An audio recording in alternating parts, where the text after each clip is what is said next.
Hey guys, what's going on? F1 My Pawn here, and welcome back to Warhammer 40k Rogue Trader. Since we last left off, if I do recall correctly, we had basically managed to complete the majority of dealing with Aurora, and we started to go back to the part where we were doing the DLC. For this stream, what we're going to be doing is we're going to see to the end of that DLC and see if we get some more dogmatic rep. And if we, assumingly, get enough dogmatic rep, we should be able to talk with that guy who's contemplating that thing, and we'll be able to get enough to actually... Well, we might not get the upgrade, but we can certainly try... We'll basically go through that quest line, and we'll see what happens. But I digress. Without further ado, let's just get into things and see what happens. Now, something I have been considering while playing this character is whether I wanted to take the risk and backtrack. I might have to consider that a worst-case scenario. But if we don't, it's no big deal. Like, we should be able to make it work. But if I don't get the dogmatic stuff upgraded in this area, I'm just going to leave my decision as is. Know your duty. But, yeah, let's just get going. I should also probably mention that, next time I do stream, it's probably going to be a week from now. But I will be posting videos to YouTube, so if you guys want to watch some stuff, I'm going to be posting, like, small videos there. Because I am going to be very busy with, life stuff, so... Don't be too surprised if I'm not doing much on, streaming for at least a little while. It won't be Warhammer 40k, it's going to be a smaller game, but I digress. Okay. It does appear that we've got quite a lot to cover.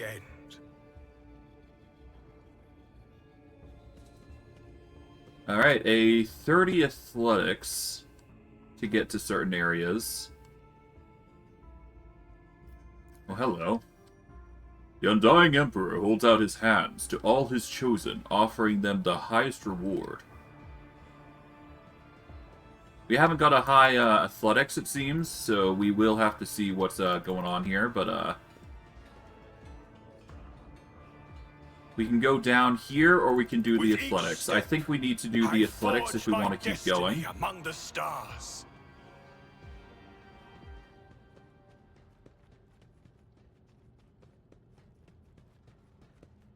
There doesn't appear to be anything there, so we can't go over there. So I guess we just have to gamble on the success of the 30 check. Do we have anything to increase our athletics, though? That's the question.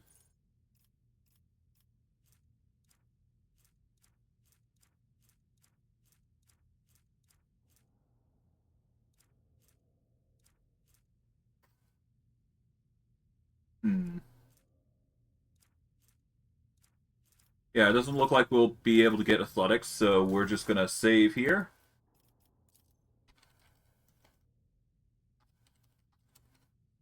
Under Stream 8, and we'll go from there.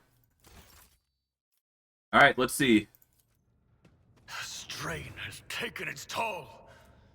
Yeah, fatigue is gonna be an issue, so... Let's just try our best to get the jump in. We'll have to reload a few times, but... For getting treasure, it's necessary. The burden of failure. Damn. That's 2.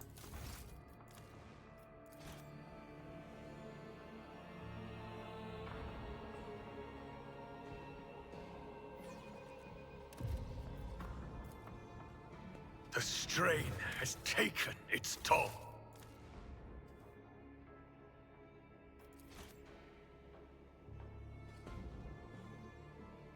Oh, I loaded Stream 7, didn't I? Whatever. Stay... Oh, no, wait. I shall repent. Oh, I saved under Stream 7. I should have, Did I not save under Stream 8? No, I guess I didn't. Huh. I thought I did save under Stream 8. Oh, well.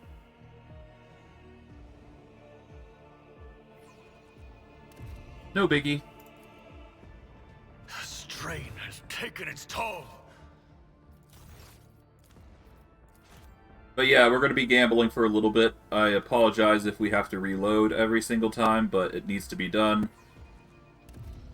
if we want to jump this. I rise above hardships. There we go, finally. We shall reclaim what is rightfully ours.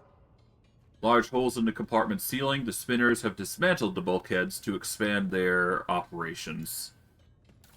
But for our troubles, we get a whole bunch of cargo, which will help us in the long run, so there you go.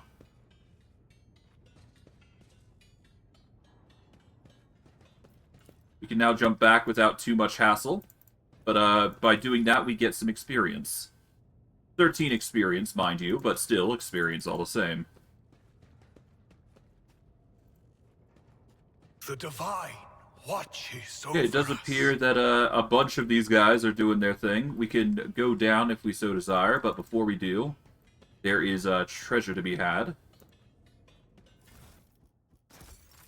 We are going to save before we go down, because obviously, loot is going to be everywhere where we can get it.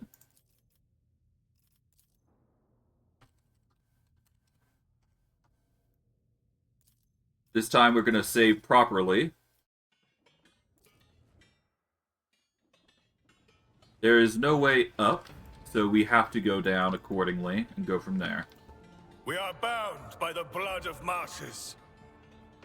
Tangles of improvised things. Yeah, there you go. There appears to be some goods down here, so we will go from here. What's this? Grab that. And off we go.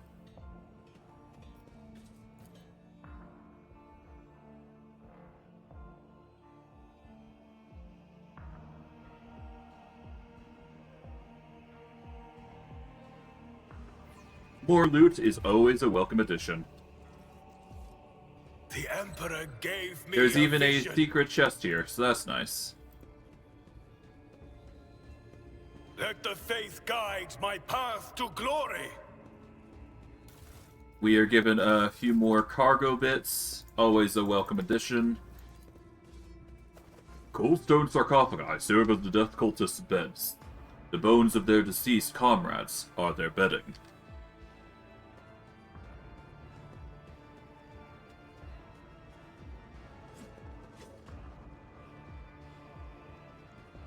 Does appear to be a Medicae. We will save here to see if we can succeed this.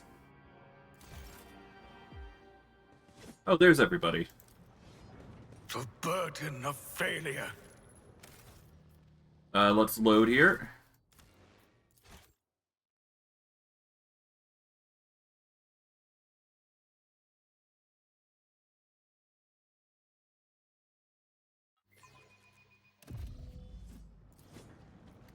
I shall repent.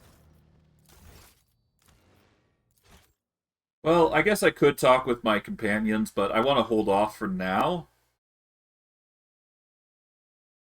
But, yeah. The strain has taken its toll. Damn. Really not getting lucky with the rolls here, but that's fine. It'll count when it matters. But, yeah. It's just gonna be a load session here. The duty prevails. Finally. The smoke tingles your nostrils, making you slightly dizzy. Such substances are known to induce visions and hallucinations. Know your duty. Okay. On athletics here, we'll have to wait on this, but yeah. We're gonna save here, and let's go meet with our companions. A frail old man, gray beard tinged with blood, folds his wrinkled hands into a ritualistic gesture. His body is covered in scars, some old, some fresh. His eyes are sewn tightly shut, his mouth is cleft at both corners, making his jaw seem eerily snake-like.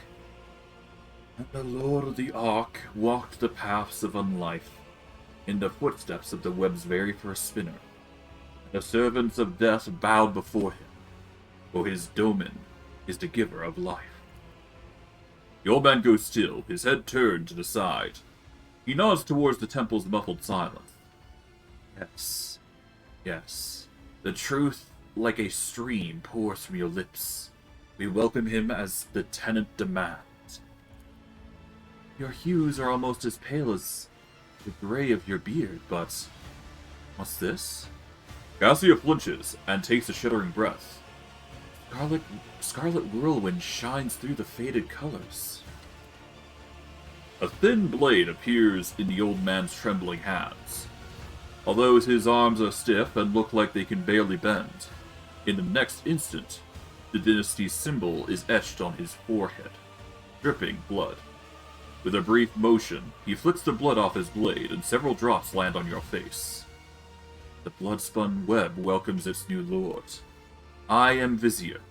For many years we have waited, and now you are here. Whispers echo in his words from the shadows. Why is it you've invited me here? Dex whispered your name and commanded us to honor you with a sacred ritual. But only inside the temple can the spinner perform its... The Vizier is suddenly distracted by someone invisible and nods towards an empty space. Yes, we are glad he has reached this place. We are glad to serve. What do you mean you have waited for many years? It was not so long ago that I made my acquaintance with the cult. As I delve into my divinations from the flesh and blood of the departed ones, I turn to a relic most ancient and priceless. It is his tarot, inherited by the cult from the matriarch Spider, who spun the first threat. One of the readings I did back when I was still had the strength to leave the temple and usher souls on the final journey. That was when, in the intricate tangle of destiny, I glimpsed our meeting. But when we would meet, alas, was not revealed to me. So we waited, year after year. Now the hour has come. You sense a strange disturbance around Vizier. It is similar to the one that appears around Kibela, but stronger. He's not a psyker, or else he is such a powerful one that he can conceal his gift. However, his psychic potential is definitely higher than that of an average mortal. There are people like that in the Imperium, undiscovered by inquisitorial hunters. They live out their lives as individuals with a reputation for having strange things happen to them on occasion. Perhaps this decrepit old man is indeed capable of gleaning something more than the Emperor's tarot than just painted pictures. Vizier, is that some sort of title? It is the name we give the first spinner, the one who has learnt the wisdom of the tenets of the web in order to lead others. I may have a duty to instruct and spin bloody threads, but in all other ways I am as much his servant as yours as anyone else in the temple. So, you walked my companions in here the normal way while I was forced to take that jump? The spinners guided them along a different trail. You had to take the step, for only you were meant to become the flagship's blood. There was no reason to test the faith of those who followed you, for this burden was for their lord to bear. How did you manage to erect an entire temple in the middle of a ship without anyone noticing? Followers of the cult once inhabited the tunnels between the bay's bulkheads, until the threads of fate were tangled and the domain of ages past us gave this compartment. We set ourselves to build spacious halls where the shadows, the images of him, and the spinners themselves would whisper of death. And thus the temple that you see began to change with the succession of viziers, and the cult's generations. We are building it slowly, or we're building it still, slowly but surely.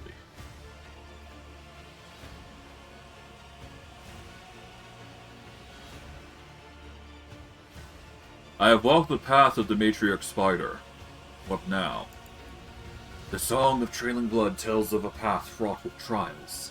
By accepting it and setting out on that path, you pass the first one, the trial of resolve. But not everyone is prepared to shun their fear and doubt, and embark on a search for the unknown, a search for death. The trial of compassion was the second one. You passed it when you put yourself, albeit briefly, in the service of another soul, a man suffering from burns. But a choice between life and death is to be made only by those willing to take responsibility for the pain of another.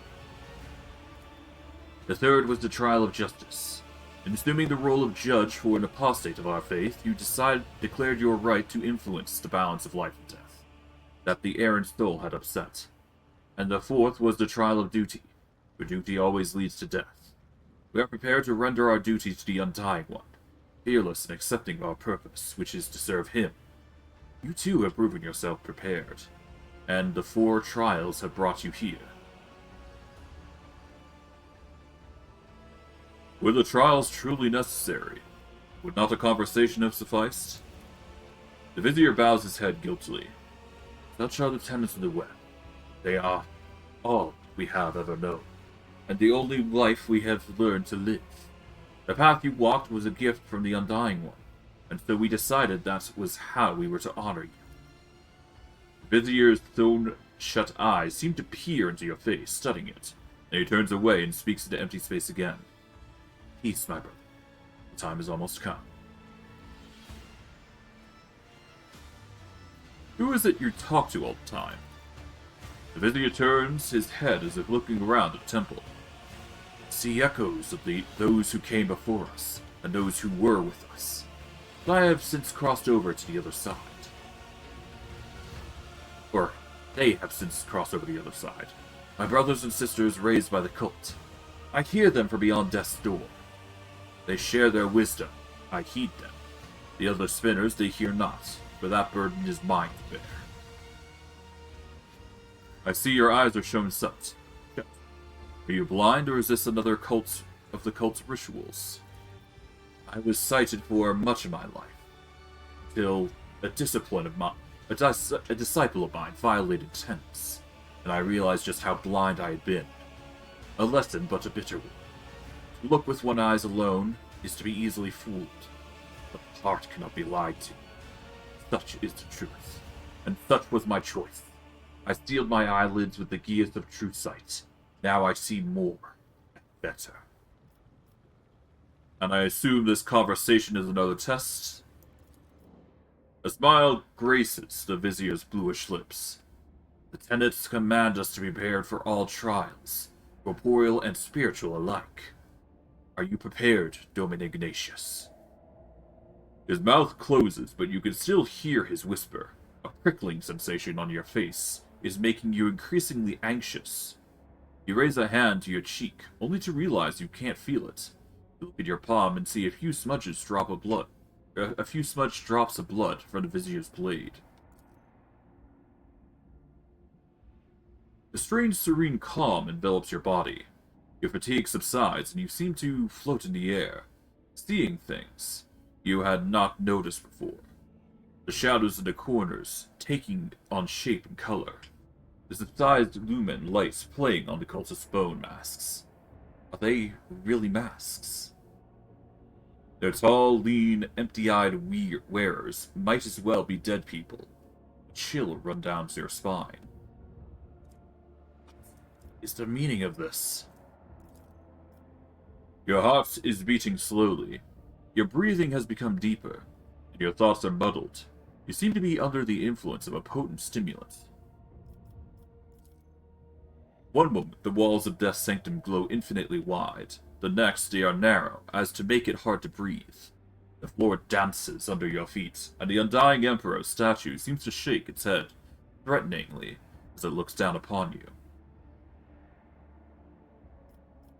You poisoned me somehow, did you not? The Vizier nods meekly. My blood is infused with the concoction taken by those who follow the threat. It is sacred and harmless to us, but it befogs and afflicts, and yet, Domin Ignatius, you have grasped that the mind may fail the body and the senses.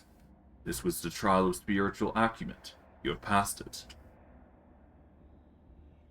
And what happens now? That is for you to tell me. You look at the Vizier, and his trembling frame seems small and insignificant. A single step is all it would take to crush him. But the visions are starting to wear off, and now the old man towers over you. The keen gaze of his sealed eyes is studying your every movement, waiting for a response.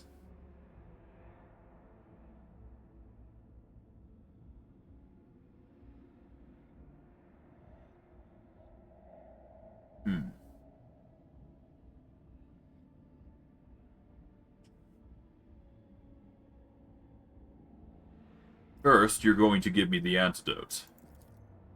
There is none, but I will ease its effects and quicken dissipation.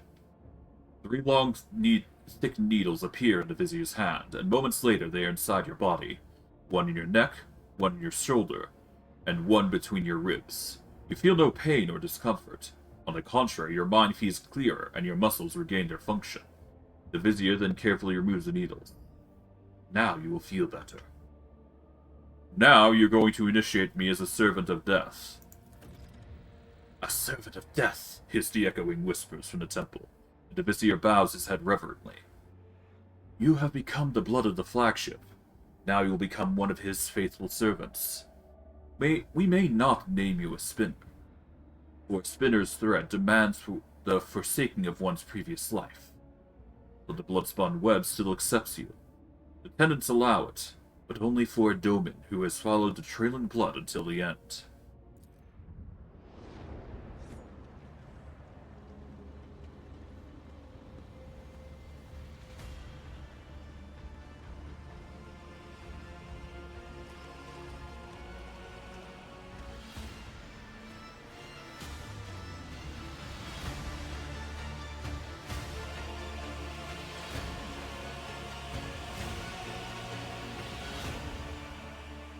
For that is the will of the God Emperor. Upon the ritual platform, at the Undying Emperor's feet, under the keen gaze of his dark, empty eye sockets, you feel completely insignificant. Surprisingly, the thick blood pouring from his hands onto your brow, chest, and shoulders is still warm. Bowed before his image, the vizier assumes the ceremonial posture with incredible ease, his withered body moving swiftly and soundlessly. You are slowly plunged into darkness, to the sound of ritual chants and swooshing blades. Amid the noises of splashing blood and the cultist whispers, you hear the words. Death has spoken your name, Domain Ignatious. Death accepts you.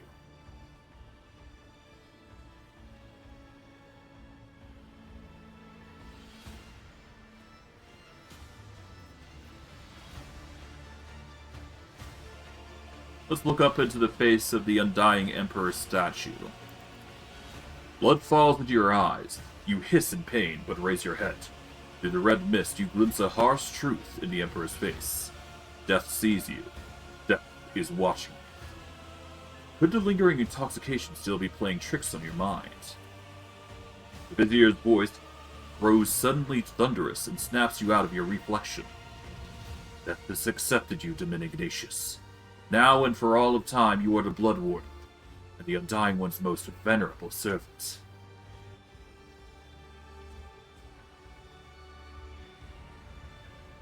It felt as if the God Emperor was watching me. Too many.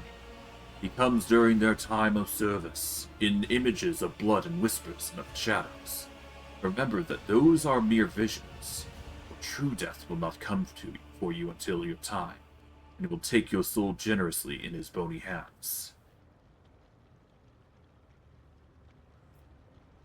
So, is the ritual complete? The ritual is complete, but you are not.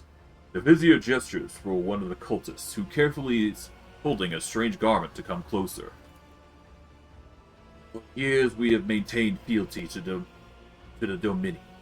We have collected sacred symbols and relics. We were the first in 3 generations of lords and ladies to grace the sanctum. The first of them all to be initiated so. We are grateful. We are uplifted in spirits. Hear our exultation and accept this gift of a vestment sewn from the bone of his faithful, with the threads of death. The cultists whisper prayers to the Undying One as they help you change your clothes and regain your faculties. I have become a spinner of the blood-spun web. And for our troubles, we get the Spinner's Ritual Vestments. This is basically a light armor that gives us 30 armor. No dodge penalty. We also get 10% dodge if we're not in cover, which is really good for us. We also get 3 additional wounds. So as long as we're not in cover, we get an additional 10 dodge, which is going to save us a whole lot of cover, or a whole lot of trouble in a dangerous situation.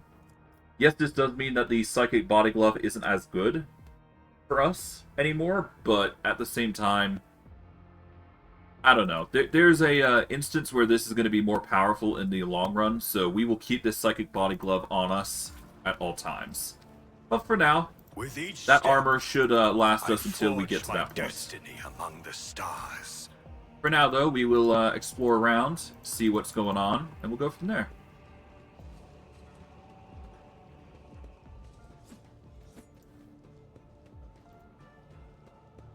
Get a few things here. We're going to gather our allies here. When the faithful are idle, heresy grows. Okay, let's see if there's anything else around here. I don't think there would be, but it never hurts to check. We get a Blood Drinker. Whenever the wearer makes a melee attack, they regain 1 wound. Interesting.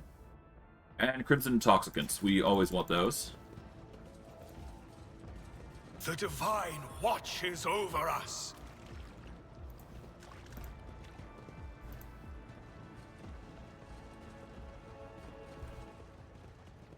Okay.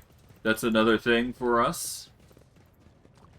I don't see us using the ring personally because it requires us to do melee attacks. But we can certainly give that to one of our tanks. I guess Abelard would probably be the best choice if we want him to heal.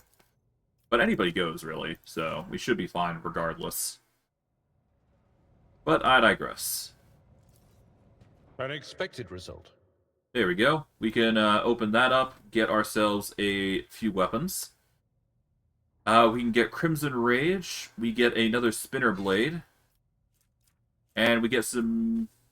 Oh, right, we need to do that. There we go. Blade Pact. What does Crimson Blade do? Or Crimson Rage, rather. The wielder can suffer damage equal to 25% of their maximum wounds to regain 1 AP. It can be used multiple times per turn as long as the wielder has at least 50 wounds. Okay. So that's just a way to get more turns. It's probably the best way for Cabela to actually go farther in her pursuits, but I don't know.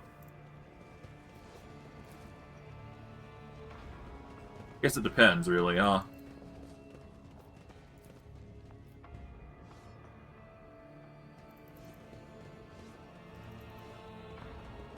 But that covers just about everything, doesn't it? I guess we can talk with the Vizier to see if there's anything else that we can talk with him about.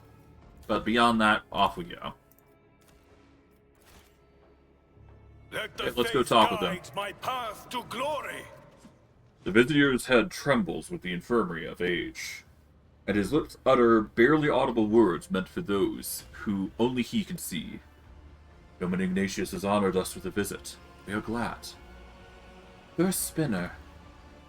Peace, Cabela. You're the shield. You're the shadow.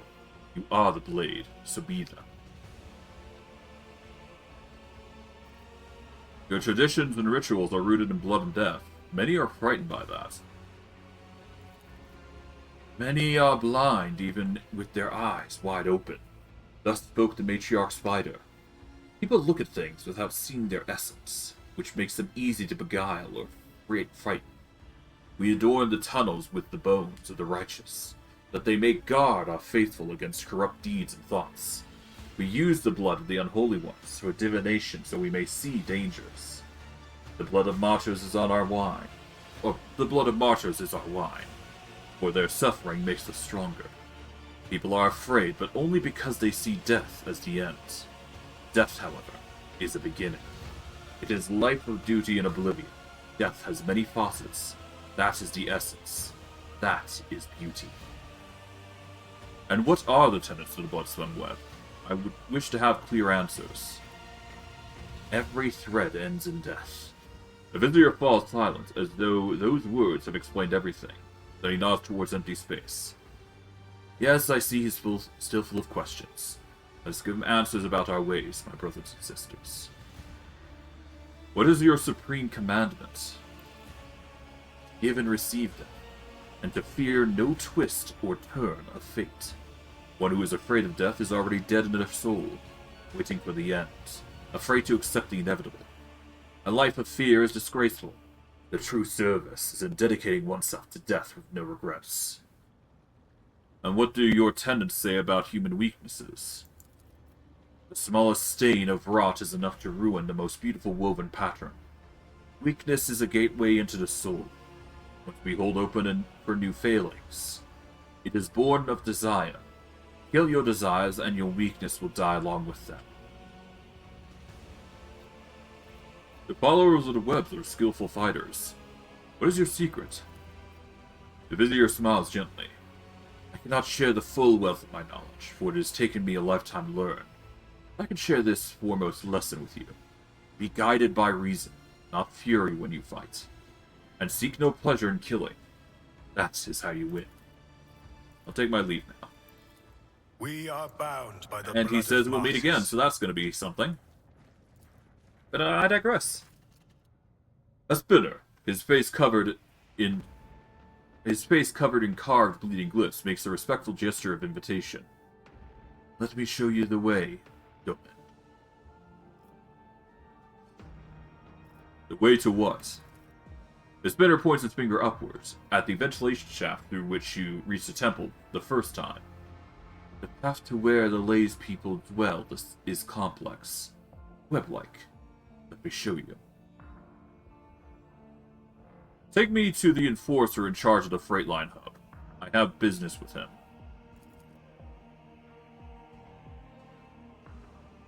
Needless to say, he and I need to have a conversation.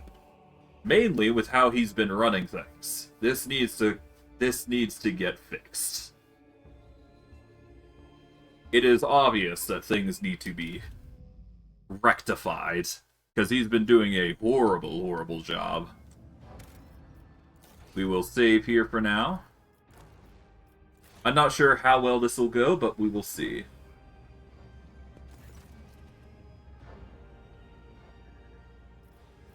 Were you in a shootout?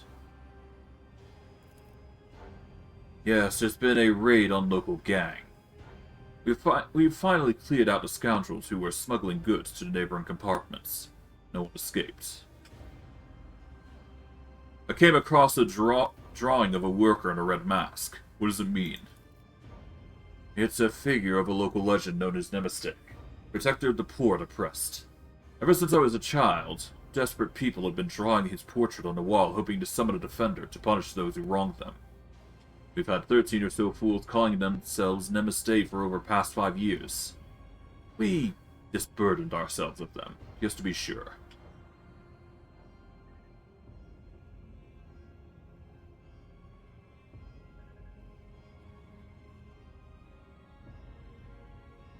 The cultural heritage of this well,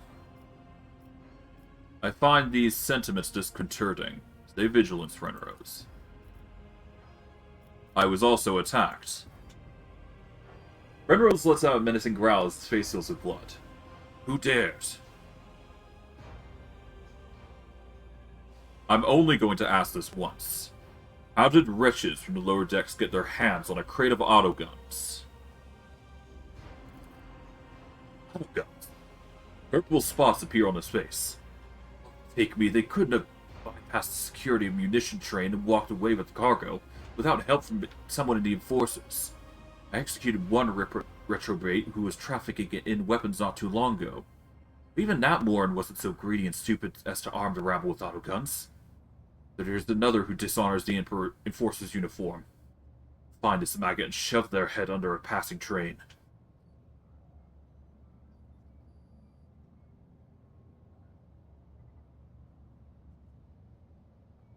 The foreman believes that the people who stole the autoguns are connected to Nemesis.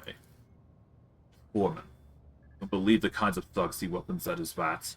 I agree that sympathizers of Nemaste's anarchic cause may be involved in this outrage, but I don't trust the foreman character. He knows everyone in the Bay, but he sees everything, but he's never informed on one of his own. He only complains about the problems I already am well aware of. I've also encountered the mutants in the Pestilence Pit. They seem to be under the influence of unholy powers. You went to the Pestilence Pit. You, into the Pestilence Pit. Renrose stares off into the distance as he speaks. Pardon me, Lord Captain. I just can't even begin to find the words I would use if I had to tell him the Master-at-Arms that you had perished there. The enforcers do regular checks to see if there's any dangerous blight-stricken rejects hiding in that bottom bay. I implored you, Lord Captain, leave this job to us. There were thieves in one of the technical rooms. I've already dispatched of them. Thieves. Just had an enforcer hanged for dealing with a local gang. I'd hoped that the lesson had been learned. By the Emperor, Lord Captain, why must you be so unconcerned with your own safety? It's our duty to find and shoot lawless scum. Throne, you're going to be the best enforcer in the Bay at this rate. I've finished expecting this Bay. The captain raises a weary eyebrow. Will there be any orders based on the inspection conclusions?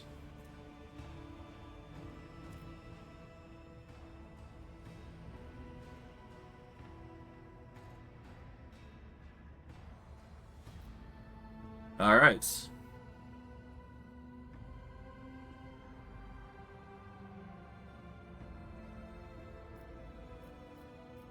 Only harsh measures will bring order to the Bay. Establish an execution quota. Strip all corrupt enforcers of their rank. And burn away all crime. Any idlers are to be given a job. And if they can't do anything useful, servitize them. Organize mandatory sermons and spread the word of faith. The captain nods eagerly. Will do. We will increase the pressure on the untrustworthy elements, conduct searches and interrogations to uncover criminals. We will herd the rabble to prayer services and remind them that your lordship's law is a stern one.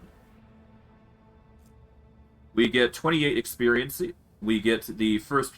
Oh, the first forge gains the ability Faultless Transport.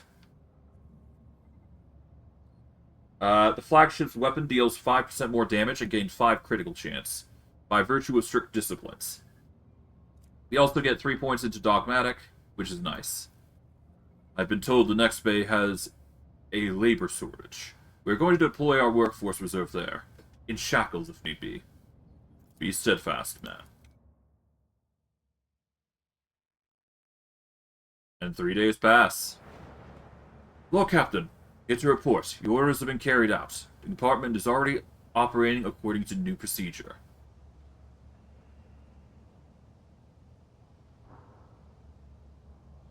A firm discipline was necessary.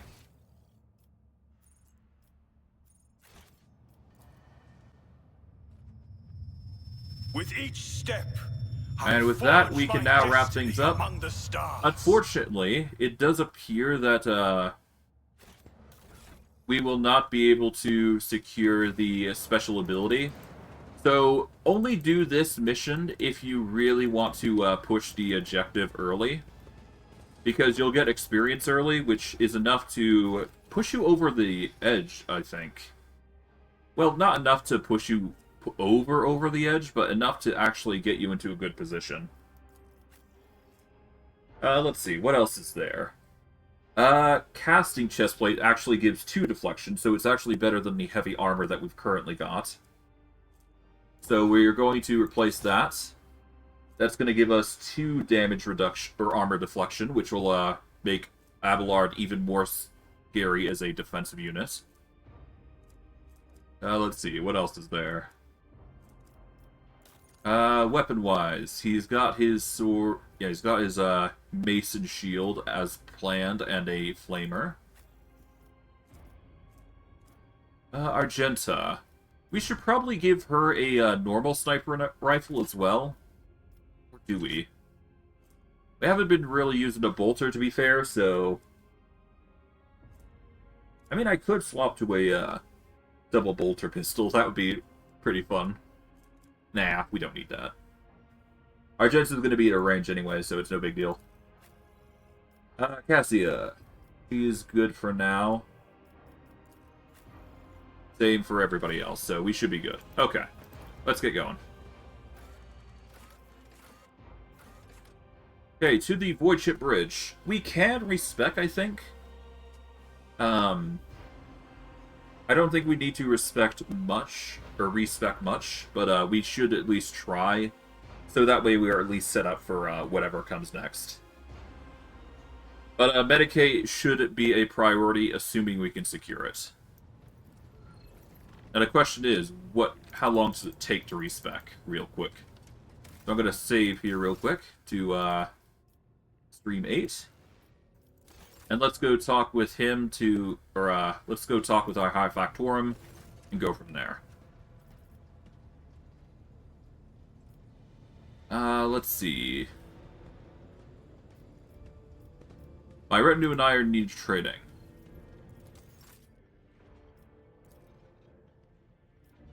The cost of future progress resets will increase. So I guess for now, let's start with ourselves. Because I do want to expand my powers to a degree. But we do get the choice of a nice ability here. So we're going to start, obviously, with Operative here. We want to analyze enemies. We want to take 1 point into Medicaid so we can actually use the Medicaid skill. We expose weakness. We've got the dismantling attack, and now we go into our Psyker stuff. We're going to go Psyker Minoris. Alright, we want to prioritize willpower here. So we'll start with willpower, then we'll focus... Well, we'll get perception up, so that way we can actually get the points in there. We will need to get intelligence as well. Let's see.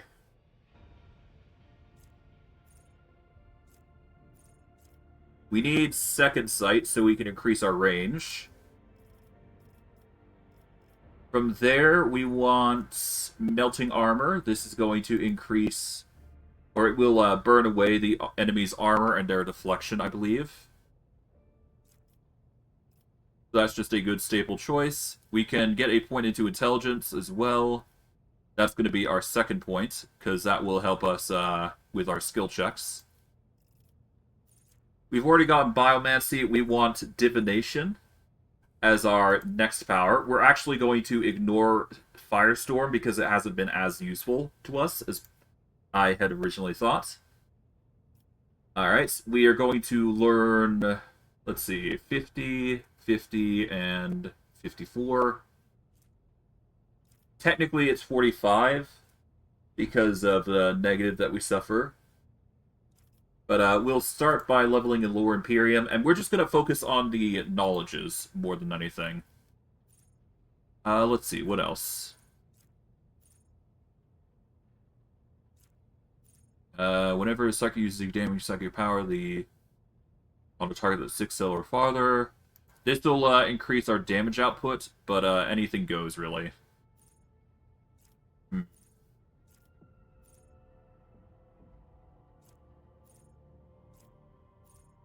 What else could I go with?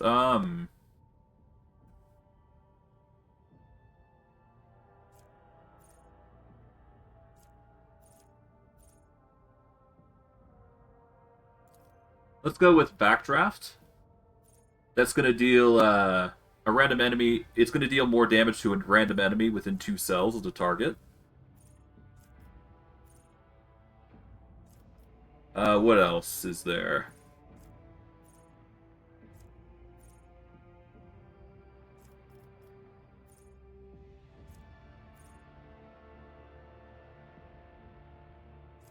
But yeah, Backdraft. What else? We got another Psychic Power.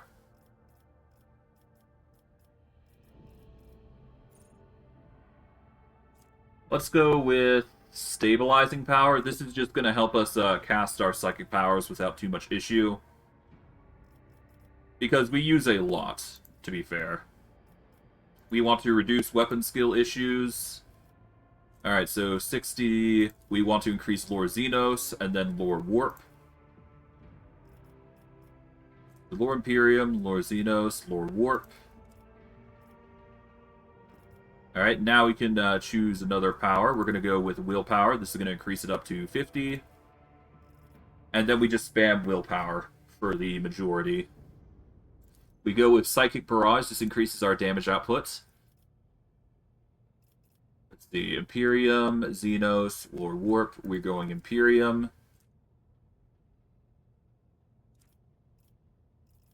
And we can choose another power. If we go with Biomancy, we get a buff in powers. I think we go Prescience, though. Or do we? Prescience would give us a boost into Intelligence, Perception, Fellowship, and Willpower, which would technically buff us up. And it scales based on 4 plus 2 times our Psychic rating.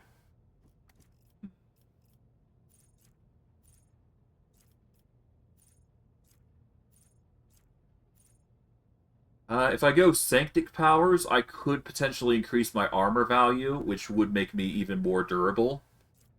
I'm actually gonna go... Do I go with Biomancy? Biomancy would heal. Yeah, let's go Biomancy here. Let's just open up the entire Psychic tree to us.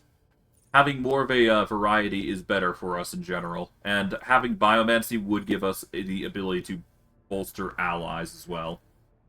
So we could, on top of dealing damage, buff people and heal people, which would be nice.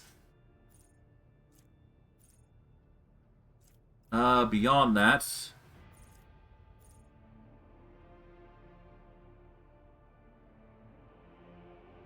Oh, right. Biomancy has a fun little ability.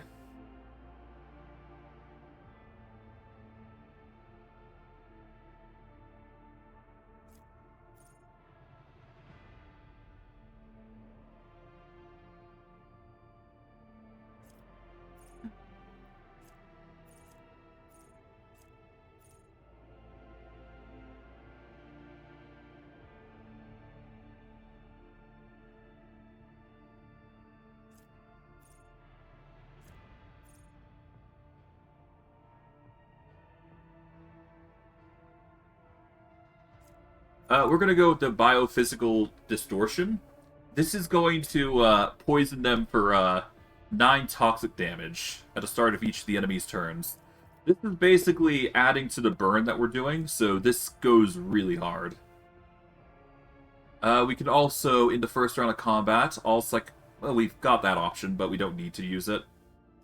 But getting the poison is going to deal even more damage, so we're just scaling out damage output, so that's good. As for what else we go with, if anything, let's see. What do we got? When the Psyker's allies or the Psyker themselves are under the effects of a psychic power, they gain 5 toughness for each such effect. I think we can hold off on these for now. Not really in a rush to get multiple things here. And I don't see myself going into melee anytime soon, so there's no need to force anything farther. As for what we go beyond that, let's get some more operative abilities, I guess. Whenever the operative attacks an enemy that is at full wounds, that attack deals 14% more damage. That really goes hard, so there you go. We then go and increase willpower even further. We cannot increase willpower any farther than that, so let's see. We either increase perception or intelligence. I'm going to go with perception because that affects our range. And let's see.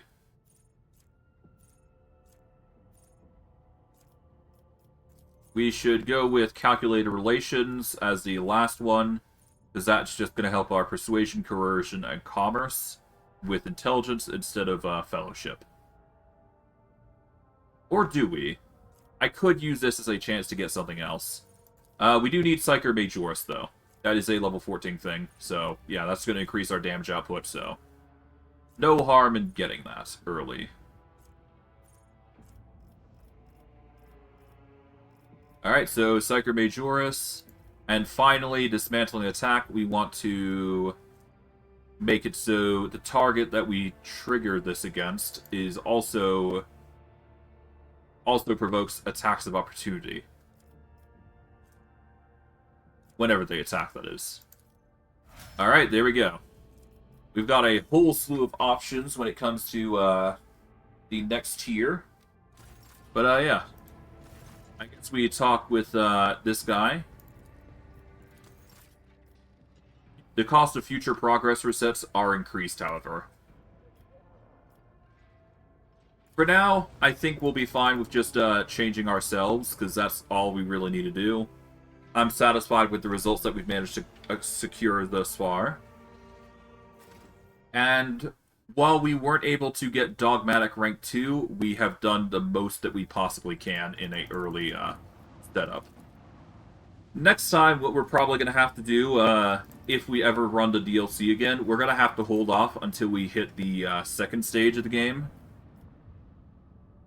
But yeah, I think we are basically done. Compiler out of order, doesn't need to be done this time, so now we just do the Taste of Victory. Let us go to the bunker, and let us celebrate our victory. As for who we're going to bring along, I guess this group is fine. We only need us as the Psyker for this group, so there you go. As for whether I go Sanctic Powers and Telepathy, I don't know. I'm probably going to stick with Know your duty. the 3 I have currently, and just level them up accordingly. Or I go with a whole variety, I'm not sure. The Emperor protects. But at the very least, we've got plenty of buffs and plenty of items that we can use to help us and allies along the way. We won't be able to heal just yet, but we're doing the best that we can. Alright, let's go celebrate. I'm ready for my triumph. And I will see you at the starport, your lordship. The Master of Ceremonies will organize the procession in a way that should allow me to share the ceremony's finale with you. And after that, Emperor willing, the Proctor will clear me of all charges, and the woes of Rykab Minoris will be over at last. Let us fly to the upper way now.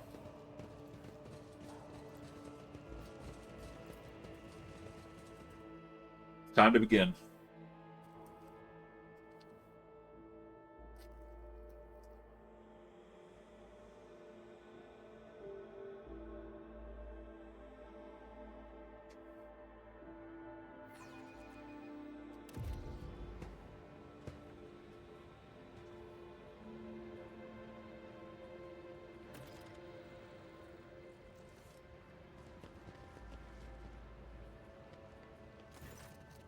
Your lordship, peerless Lord von Valentius, I am the Master of Ceremonies of Rykab Minoris. Everything is placed for your triumph. Allow me to give you a brief summary of the upcoming events. Speak. You will take the road, now familiar to you, from here to the starport. You'll be accompanied by your comrades in arms and guard of the honor, a guard of honor. The body of the heretic, known as the Prophet Aurora, will be pulled in your wake as a battle trophy. A stop is planned in the middle of the road. There, grateful citizens will rush towards you, praising you for their salvation. Not to worry, this is a thoroughly choreographed interlude. The group of the grateful people will be composed exclusively of loyal citizens, vetted by us. Members of the military, young people, attractive and physically fit, a few healthy children. Once they have said their praise, the procession will move on. Governor Menda will await you by the starport. It is also where the pyre has been built for burning the body of the heretic known as Aurora. You'll be handed a flamer, blessed by the representatives of the ecclesiarchy. You can choose to personally perform the burning, but if you wish to underscore the amicable alliance between House von Valentius and House Winterscale, it will be fitting to pass the honor of the burning to Governor Menda. However, the choice is yours.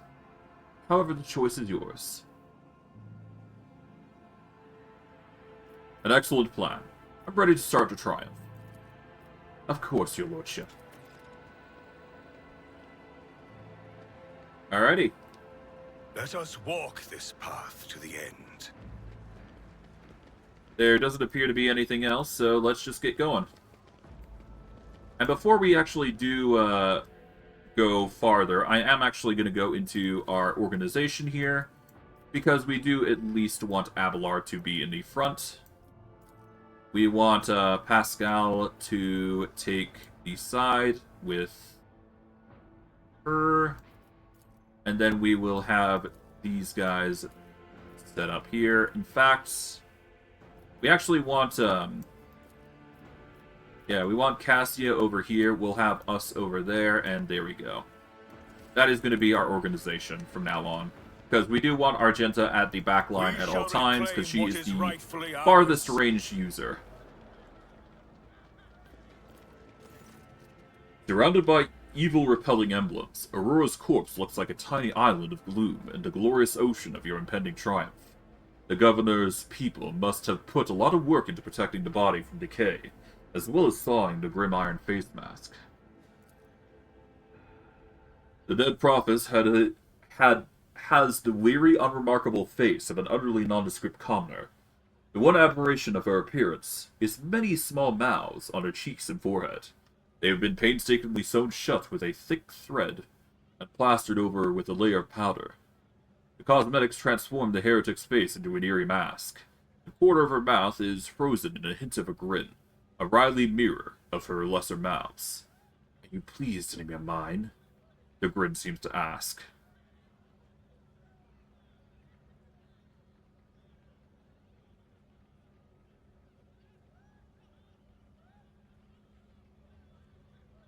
I will hunt down all of your accomplices, wherever they may be, and they will all follow you in the fire. Not a sound comes in response, but as soon as you blink, the corners of her corpse mouth seem to move upward by a hair's breadth. Is that just your imagination? Alright. Off we go.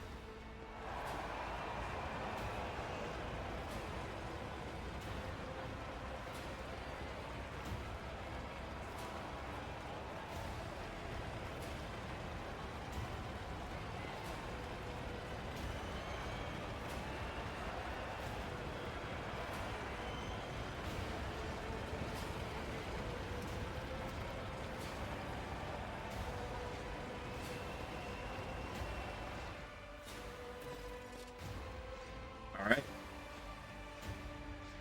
Make way, let us greet the hero. 1 second. A small group of festively dressed people rush towards you. Glory to the Von Valencius dynasty. Glory to Ignatious, the hero of Rykab Minoris. A stately, beautiful, and finely dressed woman calls out your name in a sonorous voice. It isn't until you take a closer look at her face that you recognize her as Captain Rakul, a pilot you met in Rykad Philia. The grateful citizens wish to present their gifts to the Redeemer. The Master of Ceremonies' surrogatory voice almost brings a taste of honey to your mouth. For whatever reason, you know for certain that, right at this moment, the gaze of Aurora's dead, empty eye sockets is fixed upon the back of your head. A thought surfaces in your mind, not a voice inside your head. No, a mere thought. They're all going to die. Befuddled, deprived, never having seen the truth. And all because of you, enemy of mine. It is my pleasure to protect the Imperium world and its honest inhabitants. May the light of the Eternal Terra shine upon us all. Rykad Minoris honors the Emperor and bows to his most loyal servants, the Rogue Trader. I'm sensing something. Endless. Blue. Golden. Thing is coming, Doman. An unholy death contrary to his will. Cabela's eyes are blank as she digs a steel claw into an unhealed wound. Behold! Behold the final dawn!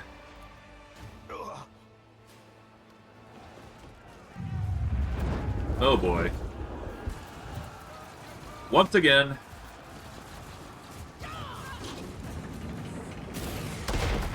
Okay. Looks like things are picking up again. As it once was. Let's do this.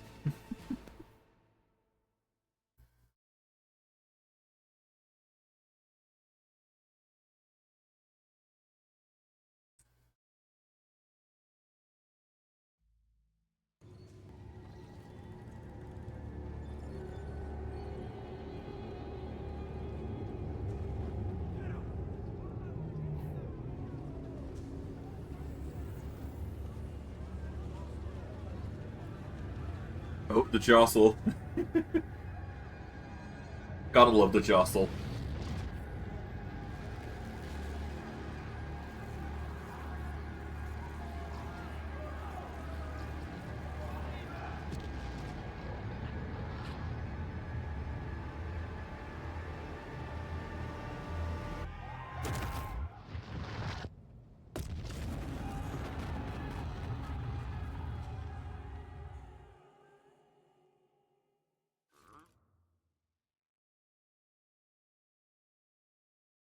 Alright. And that's that. Looking like things are about to spike into a bad, if not worse, spot possible. Let's see how things Grovel go. before the faithful. Your Emperor won't save you! Prepare for battle. Time to get into position. Okay, so we've got a ton of anointed cultists. We are going to set up Cassia over here. Pascal will have you over here to deal with some of the enemies. Argenta, you're going to have to go into cover. We'll go cover here specifically. Cabela should go here. Abelard should go here. And we're going to set up here. This is just going to have to be what we do for now. But for now. Yeah, we got a group of people here, to say the least. Cassia is going to be the most reliable one here in this instance. We've got to deal with the... gotta deal with a lot of people, though.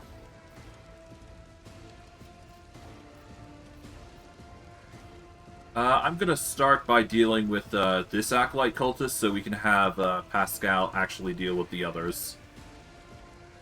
So first, activate As Furious the Emperor Recital here. commands, I act. We are then going to Down blast just for this the one. There we go. Buff up That even more. is not the Emperor's will. There we go, that's one of the three. Alright, Cassia. We do a lidless stare to get rid of a whole bunch of the fodder. Face the navigator's might. There we go. The lidless stare is going to certainly help. We are going to give a buff over... Okay, so that Acolyte's going to go next. Let's see, who's next on the list? We'd go next, so you know what? Let's buff Ignatius here. And we're also going to give him the voice of command, even though we don't give him an extra turn. That's just going to help him do more damage. Well, it's going to help him do more.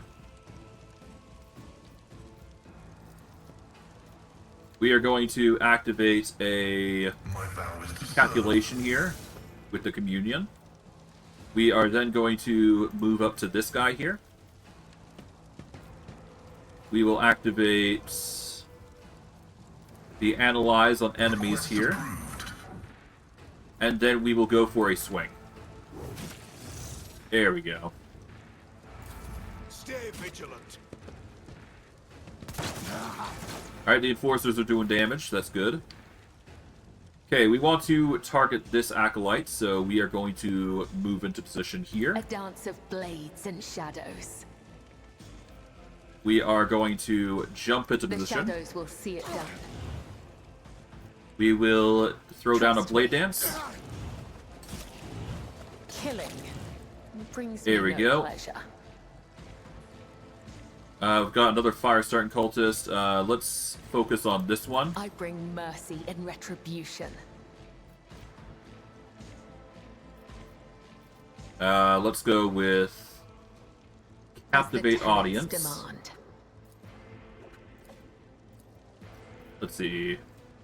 Area attack, and a normal attack. We'll go As with this. honor ordains. There we go.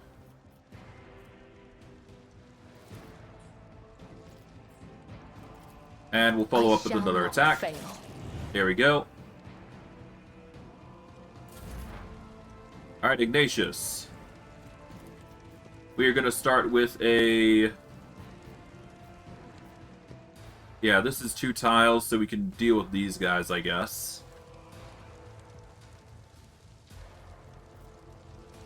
Yeah, I should probably prioritize these guys here. And so it shall be. There we go, that deals with one of them. We deal nearly 70 damage, that's wild.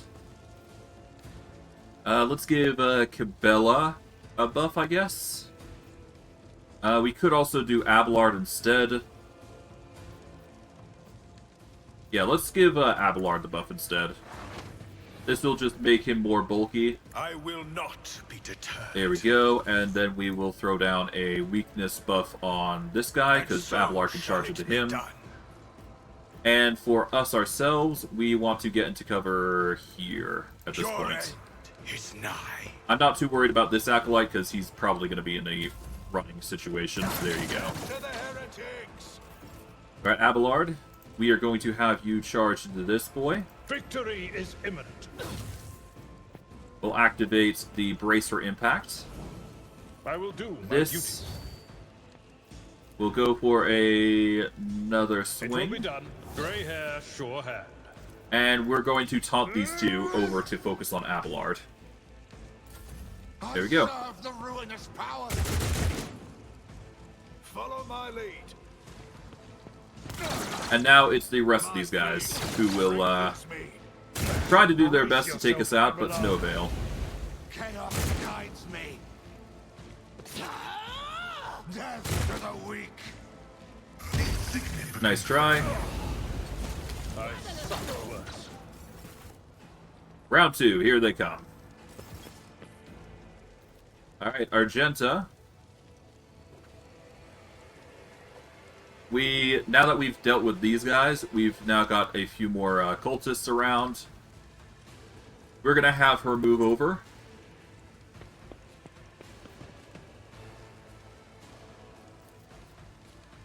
Let's see. We want to take them out. None can escape the Emperor's There we go. judgment. In thy Activate light I the stand, Firestorm. and thy light I crave. Guarantee the kill here. Each strike is a prayer. Let's activate Revel and Slaughter to make sure that we get this hit. As the Emperor this is why I was chosen. And then we'll throw in yet another attack. Because, well, obviously we can. There you go. And then we will just start over here. There we go. Alright, Cassia.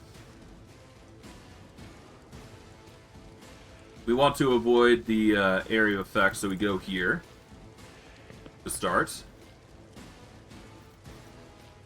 But not before giving someone a buff.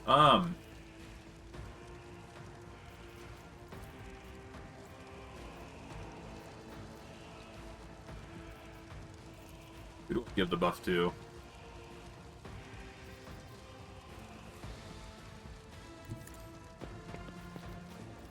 I mean, I could give it to Pascal. Why not? If you insist, Lord Captain.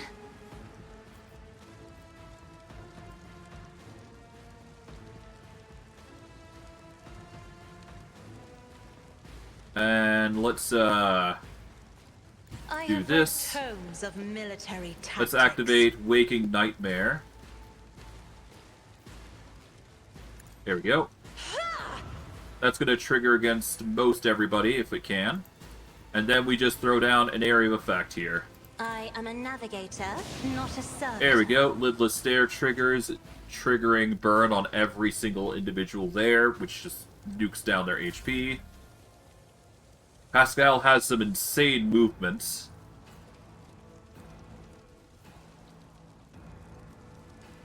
I don't think I'll be able to get anywhere beyond just going in, so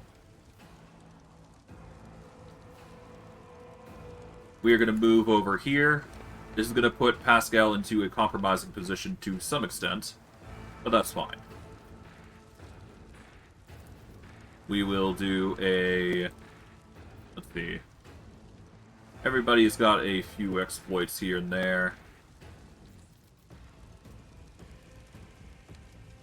3, 4... Put that there.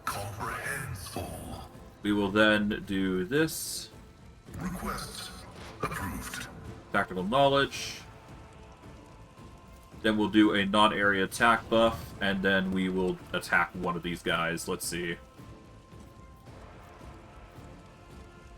Let's guarantee the kill on... I mean, let's guarantee the... Well, this guy's gonna burn to death, so...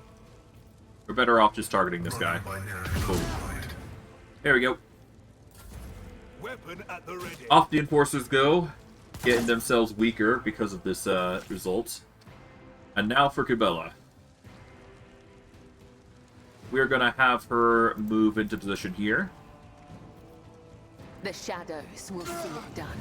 Death is a blessing. Alright. We will go with the attack here. Let your soul be purged. 7. As We'll the jump here. tenant We can then jump here. But we're going to activate Captivate as honor Audience here. ordains. And then we will jump. There we go. We are going to march As up my to the enemies tank tremble side here. at the sound of my steps. And because of that, we can now nuke these two. There we go. This guy's gonna... Yeah, he suffers the fresh injury. Cabela, have we buffed you yet? No, but we should definitely do so. We are going to give Cabela a parry chance of 17, as well as 22 strength and The toughness, Emperor commands. making her insanely powerful. And we'll also throw down a weakness on somebody. We'll And throw so against the shall Acolyte it be here. done. There you go. And that's a turn. Out of my way! Off the Acolyte, or Anointed Cultist. My ears are ringing. Alright. We're gonna move Abelard over here. Activate Endure. We can just barely get At into your beck and range call. at the cost of some damage. It will be done. Go What for a view swing is on here. And we just taunt the ever-living hell of these guys. There you go. Here comes the Anointed Cultist trying to get close the distance. Yep, Abelard is just built different. Break them morale. Tough as nails, as can be. For the glory of the Imperium! Onward!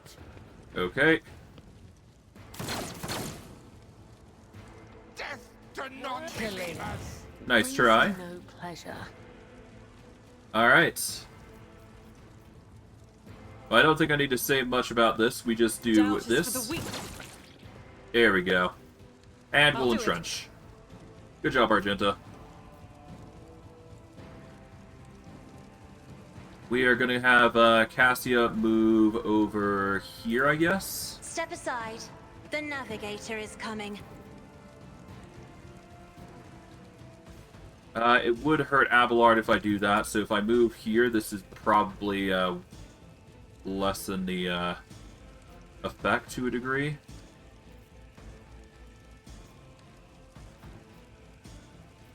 Whatever. If only that were possible. I'm Whatever, not let's do it. accustomed to I've suffered worse. Abelard will be fine. He'll live. If I may. Isn't this a job for the serfs? There you go, Abelard. You're beefed up. And you've got 134 toughness. This is wild. Yeah, he is built like a tank. He's even got a 58 toughness. But the 90% armor is certainly something to be scared about. That's for sure. I'm going to have Pascal move over here. We should definitely do a... let's see. We're going to activate Intimidation here. We're going to activate the trigger here. And we'll even do this. And then we will throw a shot at it.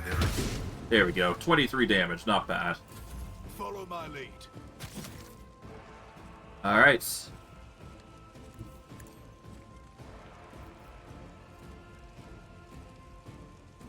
The Blade Dancer uses death from above against a target enemy without spending charge. We are going to use this against the Acolyte Cultist. Whispers his will. There we go. Follow up with yet another jump. Come. The other side awaits.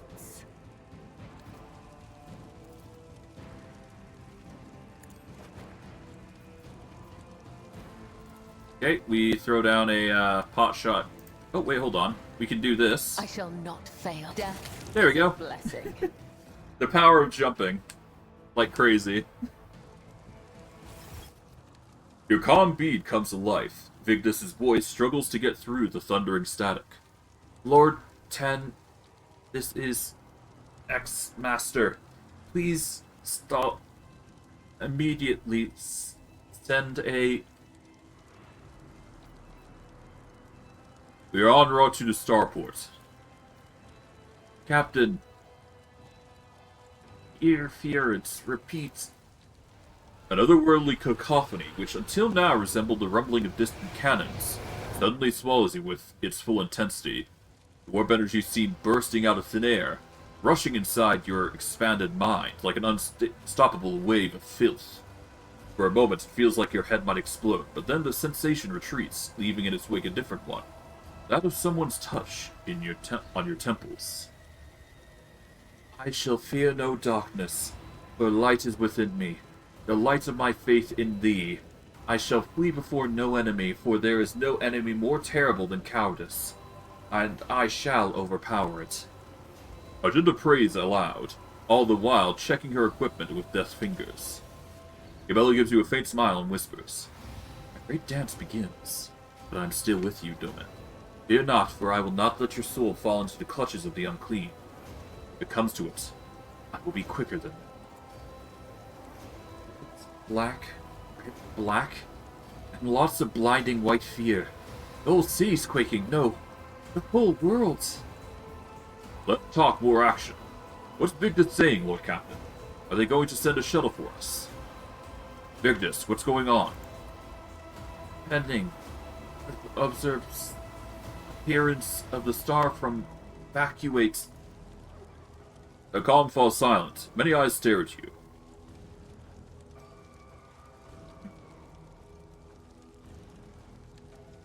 Does anyone have any idea of what's just happened? The final dawn, Argenta says furiously. We stopped short of puzzling out the enemy's entire plan. Emperor, forgive us for this negligence. I swear we will find a way to right it. A chill runs down your spine. You seem to feel Aurora's gaze upon you once again. Only it's not coming from her corpse any longer, but from everywhere. All we can do now... Well... We're not abandoning people in distress. Everyone can come with us. Jasper and I must get weapons. Any weapons. We'll catch up with you at the starport. Might even pick up some people from the garrison or civilians along the way. A sense of alarm is now almost physically drilling through your temples. The fleeting little whispers at the edge of your hearing are sinister and gleeful. All we can try to do now is make it to the starport. The sense of alarm keeps growing stronger. As it does, sensation of intent gaze is fixed upon you. That's it. Let's move. And yeah, it begins. We've now got to clear up... Yeah, we got to escape. Pretty much. An offering of blood. Ow. Thanks for that. Okay, I guess we're healing that. Shadow. I wasn't exactly expecting to get wounded here, but I guess so. Council Celio thanks you. What? Why'd you use two? I meant to only use one. Do you think my body was suffering? God. Can't believe you web made me serves. waste another medkit. Damn. Well, that's a tiny little bug, using multiple medkits on a person. But I guess that's just how it is, huh? I don't think there is any Let the loot faith left guide my behind, path so to we glory. can quite literally just leave at this point, but I guess we'll see how things are. Because things might be gone awry beyond what we expected, to say the least. So yeah, that's going to be fun to see what goes down.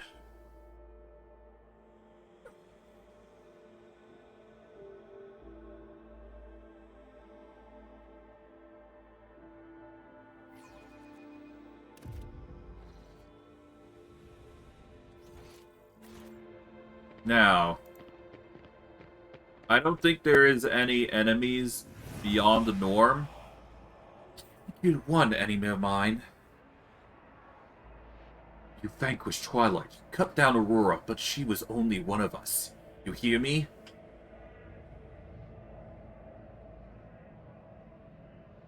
From the depths of Deadstone, from his prison of cold metal, he will rise.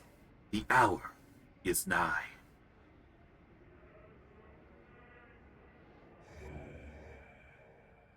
Before I go any farther, I am going to look at the guide to see if there's anything worth noting.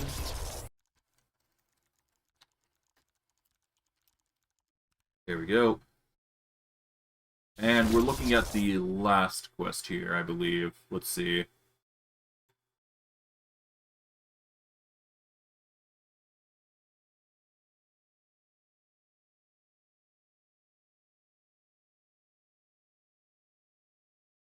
Okay.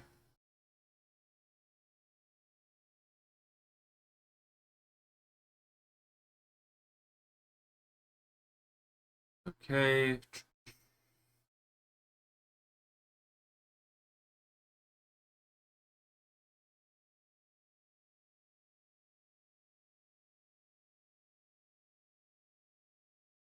Yeah. I just had to check to see if there was anything worth noting. I don't think there's any enemies beyond the alternate paths. So basically, you just want to go straight through forward, I guess.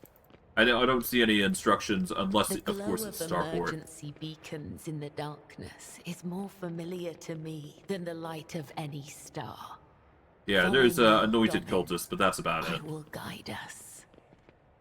So The world is we'll crumbling. initiate with The a star is blast. bad, and she is looking for the positives.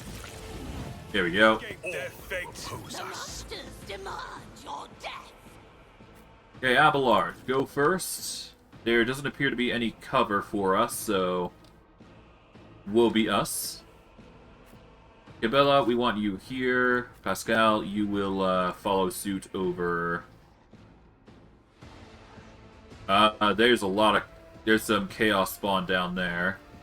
Are we going to be fighting the chaos spawn? It looks like the chaos spawn will come towards us, so we will have to get somebody there. I'm actually going to have Pascal handle these cultists, because Abelard is going to be more suited for that battle. And then we'll have Cabela here. Alright. As for everybody else, Cassia can go here. Ignatius, we'll have you in cover here. And Argenta, given you'll need to be in cover, you'll just go there. That's the best that we can do, given the circumstances. Alright, Cassia.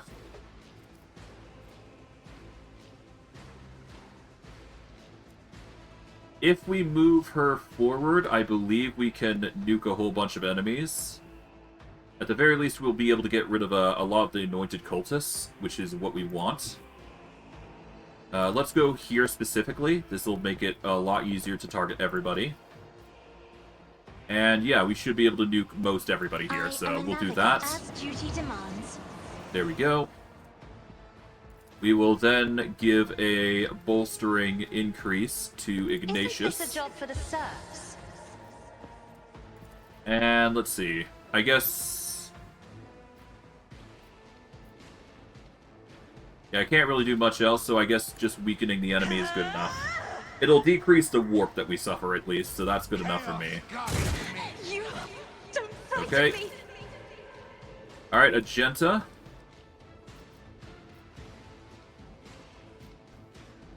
We want to prioritize activating As the Furious Emperor Recital commands, here. I act.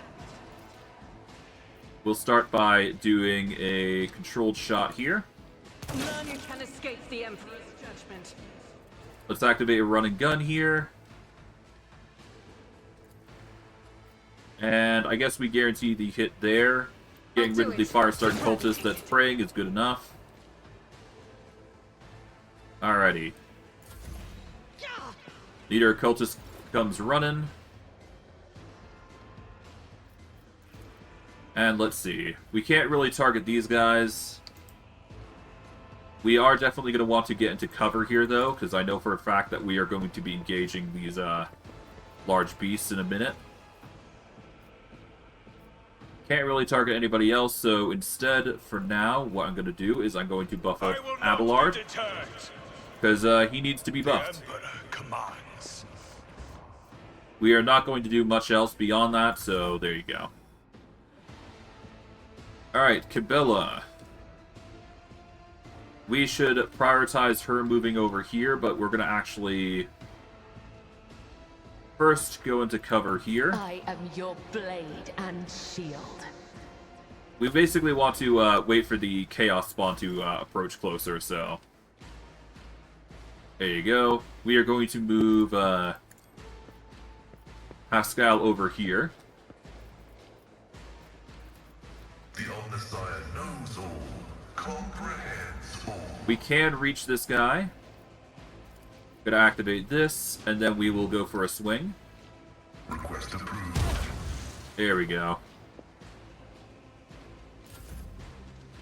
Alright, Abelard is going to take this position here. My place is at the fore. We'll activate a brace for impact here. I will do my duty. Arm up. Thwart enemy. Indeed. And we are going to face the shield. Well, first, let's see if we can't get a taunt off. No, we cannot. So I am just going to have the brace for defense Victory presented is this way, and these guys are going to start approaching.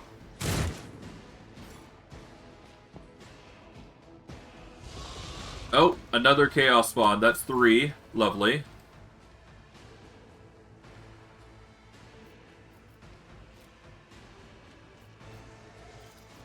We are going to want to buff Abelard as much as we possibly can.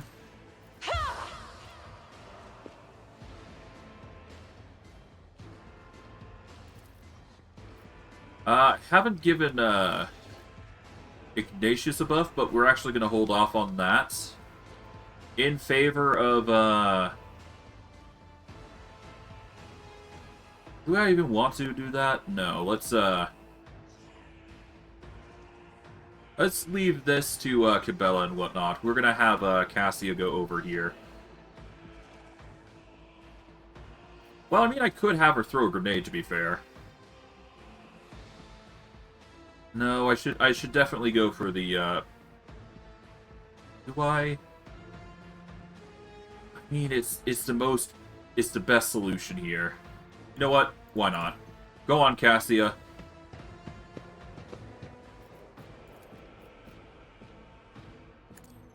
Get the burn off. There you go.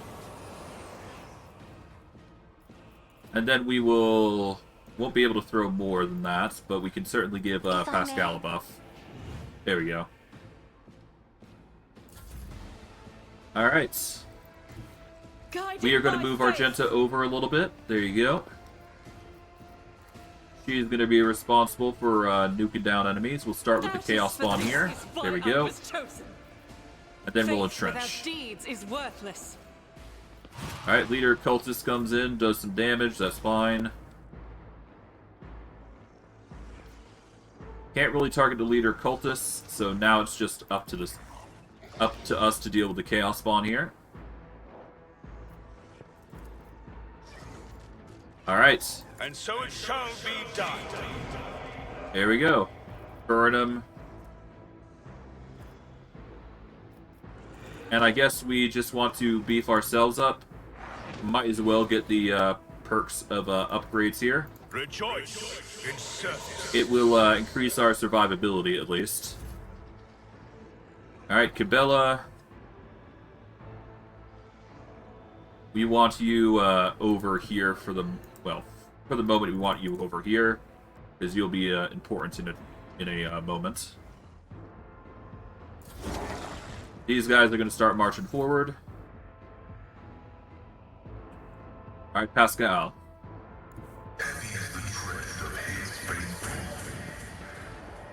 Okay, so we want to go with a 5, so we're going to start pelting this guy. Let's throw down a analyze enemies here.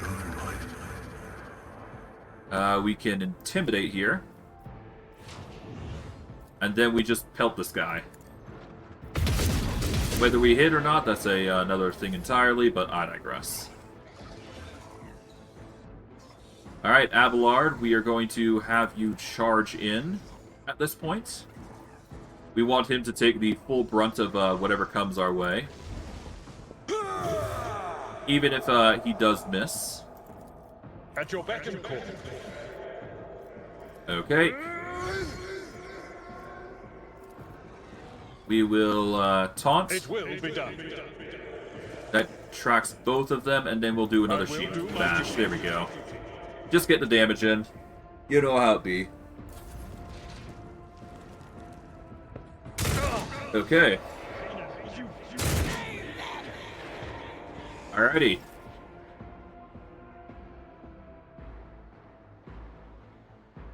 We will leave this to Cassia here. We'll give off a lidless Isn't stare. this a job for the serfs? We'll throw down the I'm not debuff. accustomed to being ordered around. And we'll go from there. Alright, it's Argenta's time to shine if we do want to go that route. I don't think we do, though.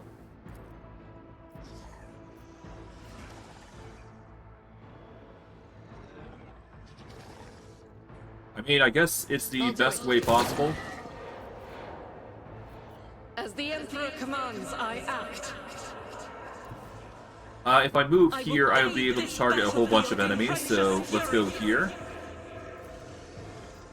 We do want to deal with the acolytes in some capacity. We'll get rid of you because we don't want you to transform into something. Let's activate our heroic surge here.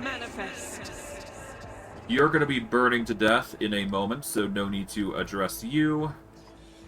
Let's prioritize the leader of the cultists. I'll do it. Nearly.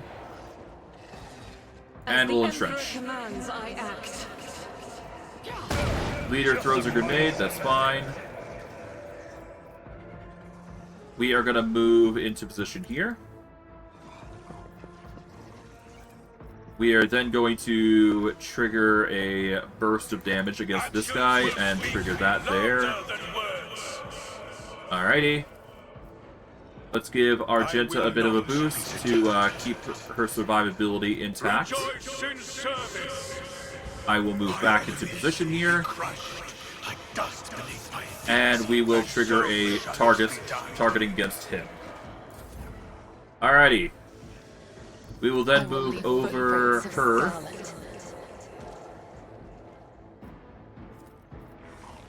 I can't reach either of those guys. But I can certainly throw blood at these guys. So we're going to do that. There we go. I won't be able to reach them just yet, so no point in trying. But we could try for a low hit chance. Get a miss there, but that's fine.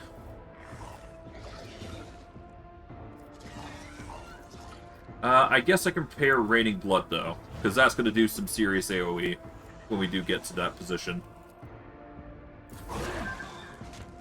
Okay, Abelard's going to get hit a few times, that's fine.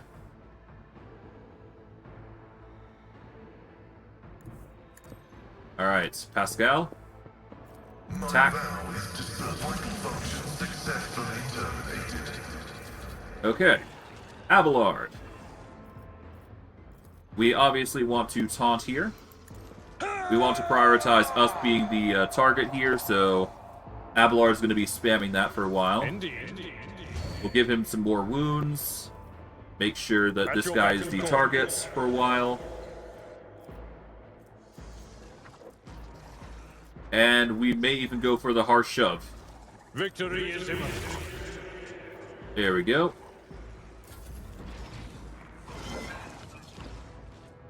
Another step towards Okay, the warp burn goes in.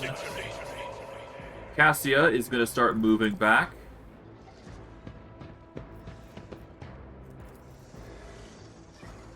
Let's see. We should probably buff up Cabela here. Is what I would do if I could actually reach, but I can't. But I can give Argenta a bit of a boost. We can give Ignatius a turn, and we can actually... Oh, we can't actually reach him there. Alright, well, for now, let's just activate this. This will reduce our warp. And we'll even do a burn here, even though we don't need to. Because that will just reduce the Veil degradation over and over. We are going to take this guy out. There we go. Prevalent Slaughter. We are going to run and gun here. If I can get into full cover, that make things a little better for us. I guess for now, this will just have to do until Ignatius moves out of the way. So we're going to do this. There we go. And we'll entrench. Commands, I act. Alrighty. We are going to move out of cover at this point. I am the chosen weapon that will crush the heathens. We are then going to, let's see. I guess we up Cabela and her statistics. We actually swap over to the staff here. This just makes it a little easier for us. And we could do lightning here, but I think we are better off doing, yeah, we're better off doing the burn. So we will now prioritize this guy, I guess. Actions will speak louder than words. Let's burn. And so shall it be done. There we go.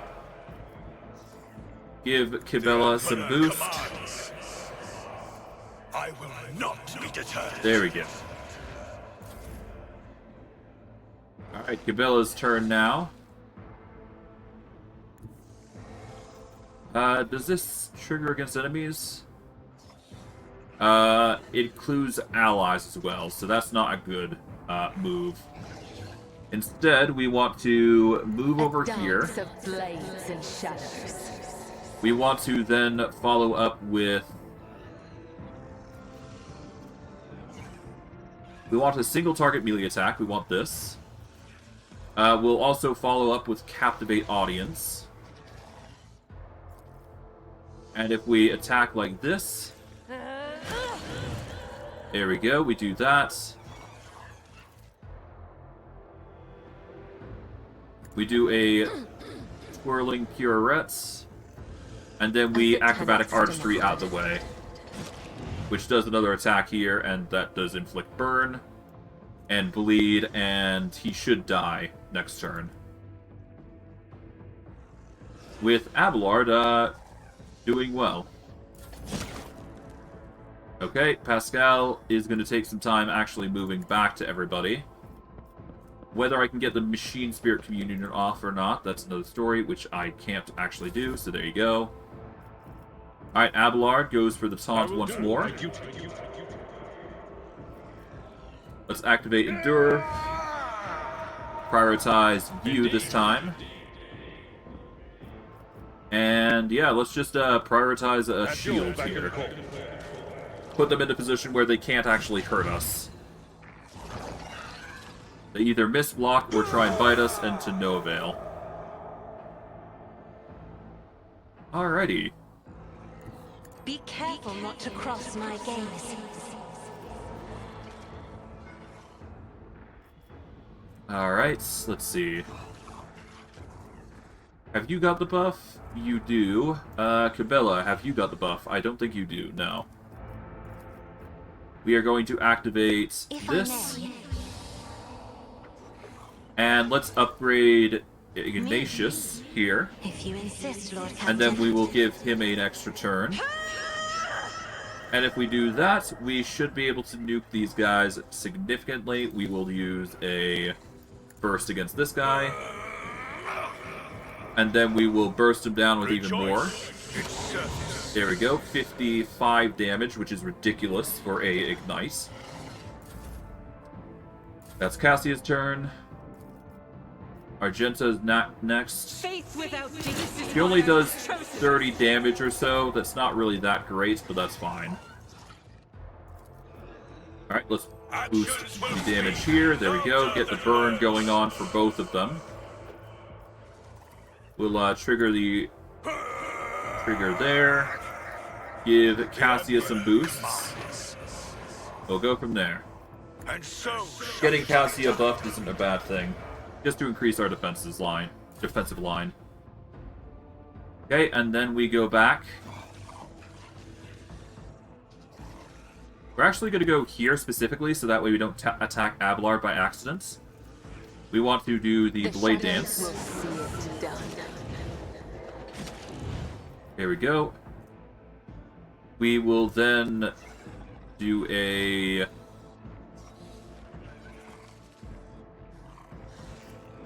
If I do this... I'd hurt Abelard in the process, but then again, he does have a shield barrier, so it's not too bad of a problem. I could also cause a bleed effect, but nah. I mean, I could also jump this way. Yeah, if I jump this way, I can actually target both of them without worrying. If I do this, there we go. I will then be able to do acrobatic artistry to return back, even though I dodge and return back. There we go. So Gabilla's just doing some dancing moves, basically. As the tactical We can attack with Pascal here. We can also give him a bit of a boost here. I'm going to hold off until we actually see the enemy. Well, accurately, that is. We'll trigger a debuff on this guy.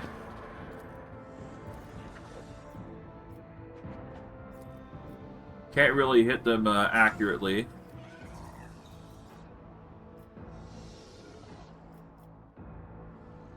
The most I can probably do is this, so let's do it. I just barely managed to get a hit off. Impressive. Alright, Abelard. We'll do a AoE swing here.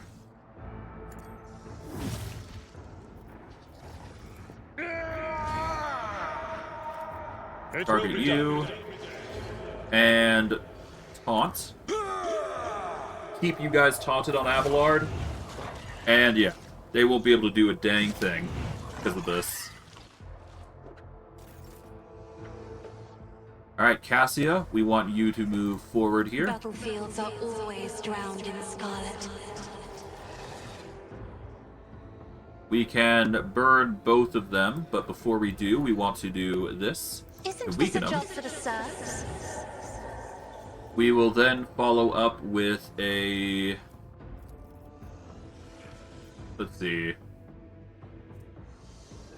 Bella already has Reveal the Lights. Abelard probably... Yep, Abelard already has it. I'd cast it on myself, but I don't think I can. I can't give it to Argenta again, I guess. I guess she didn't have it to begin with, but that's fine. Isn't this a job for the... Trigger a Lidless Stare to get the burn off. Alright.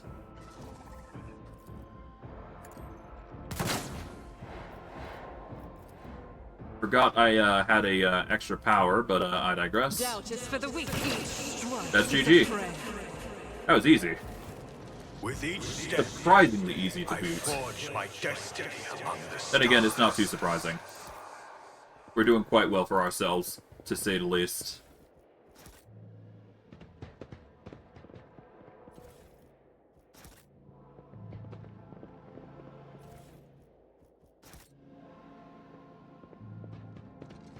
Alrighty.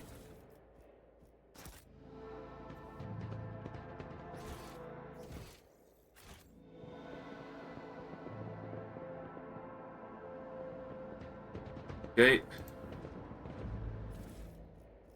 Cultists are down. We got a psychic staff, which is not as good.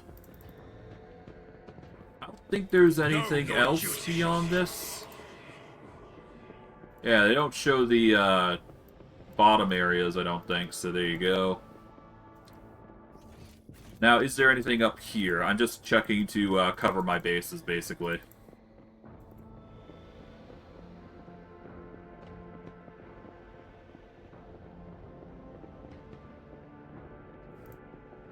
Yeah, it doesn't look like it. No enemies. Yeah, no enemies, no secrets, compartments, or whatnot. We've decreased the warp just enough to actually prevent death planes to boot. Or at least injury planes, I should say. You can thank Argenta and my reduction to psychic powers for that. So as long as I use 1 power psionics almost all the time, I will be able to reduce psychic energy within the area. Coming. One following in another's footsteps, the aurora of the morning and the aurora of the evening. Let the faith guide my path to Sure. glory. Sure. To the starport. Off we go.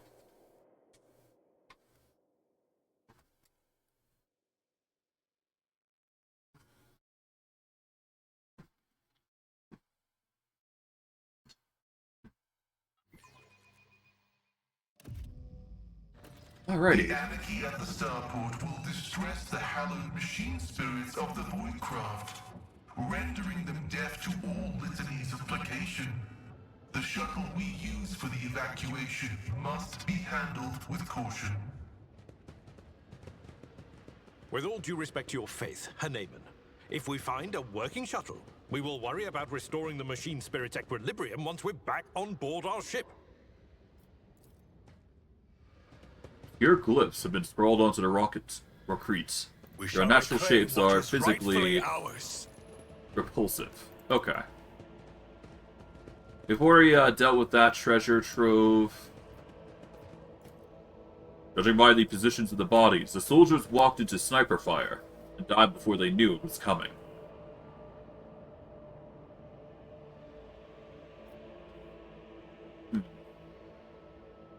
In that case, we might want to take to the cover here.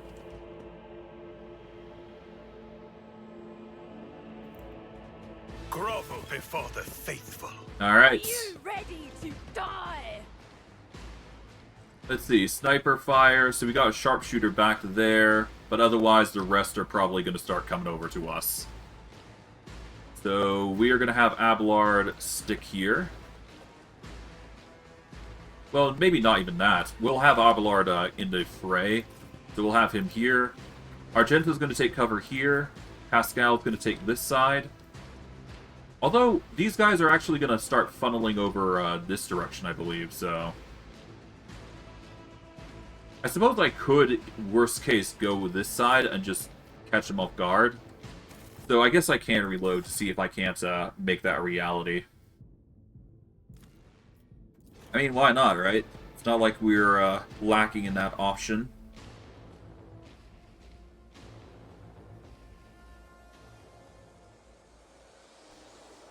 Alrighty.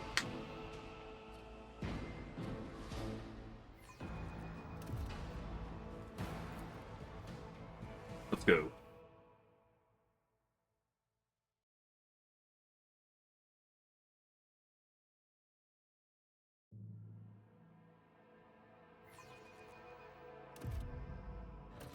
The anarchy at the starport will distress the hallowed machine spirits of the Voidcraft, rendering them deaf to all litanies of placation. The shuttle we use for the evacuation must be handled with caution. Alrighty, let's save here. With all due respect to your faith, Haneman, if we find a working shuttle, we will worry about restoring the machine. Yeah, no matter what, we're gonna have to engage here, so... I guess we'll just have to deal with the consequences in due time. Castia can go here, Argenta can go here, and we will go back here. Technically, we don't need to be in cover, but it's better if we are in cover regardless, so... Oh. Hold on. It appears that we've got a screamer. Lovely. The agitator. Lovely. Oh, the agitator's hurting his allies, as expected.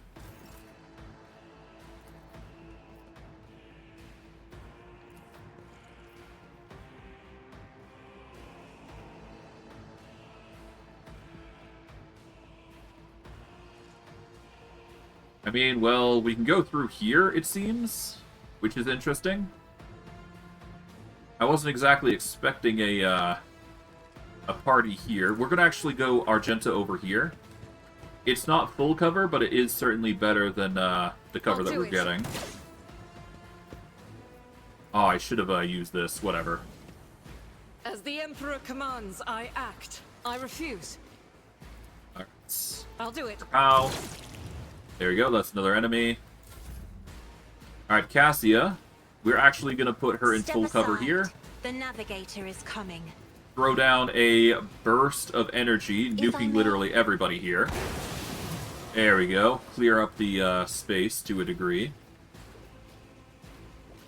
Give Argenta a bit of a boost. And we'll throw down a Waking Nightmare on these guys here. I'm not accustomed to being ordered around. There we go. Let's make it quick. Alright, these guys are going to start rushing forward. Let's get to it. Out of my... Let's get to it. Worse. Alright, Pascal.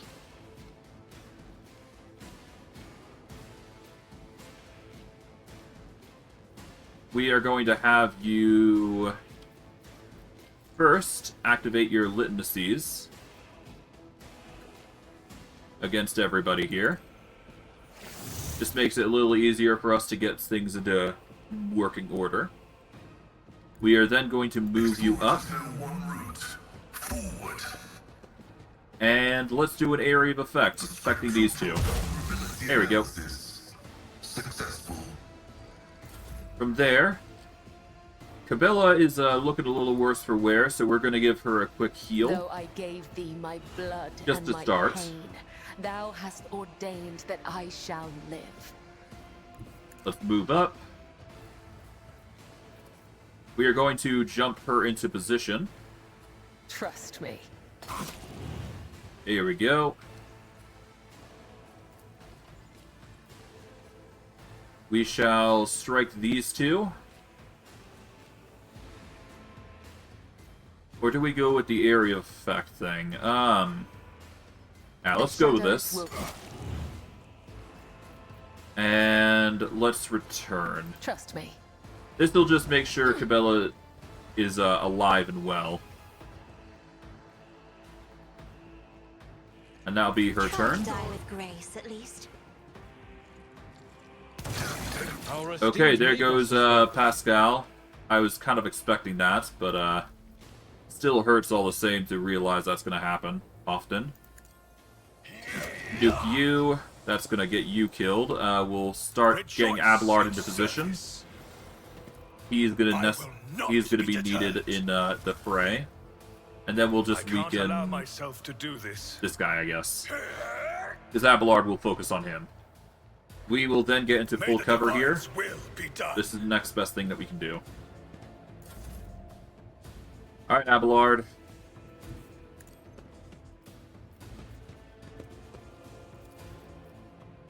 Off we go.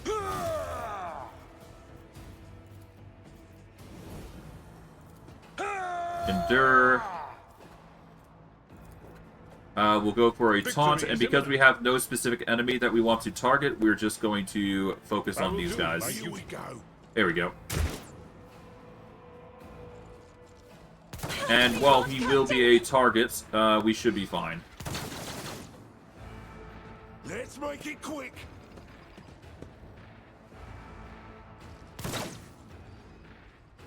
Show me what you've got. Okay. Yeah, these guys are going to charge, there go Cassia. Let's get to it. Damn.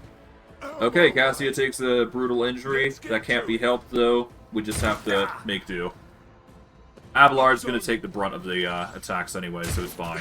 Pain and duty go hand in hand.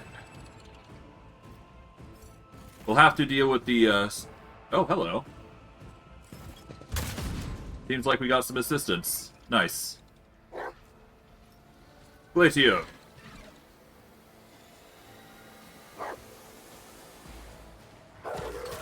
Oh, I see. That's gonna be nice to have a, some help.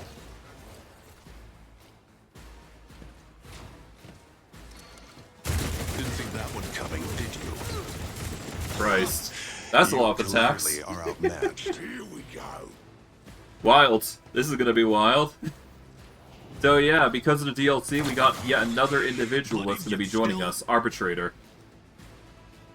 It would have been nice to have him a turn earlier, but just having him in general is gonna be nice. Okay. We'll start by taking the place of Cassia with Argenta. Not exactly ideal, but we have to do what we can here.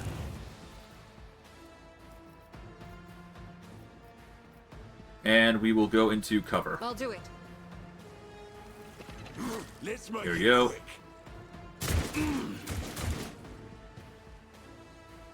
Let's get to it. Alright, they're gonna get moving. Alright. I bring mercy and retribution. Cabela, we want you moving. You actually don't have a ranged weapon, do you? That's annoying. Guess we go for the tried and true poison. Okay, that doesn't work. We'll throw down a vial here. Then we'll, let's see. We can't really attack anymore, so yeah. We'll just have to go sword and board for a bit. Out of my way. Oh, hey, Rebel Gunner. Let's throw down a...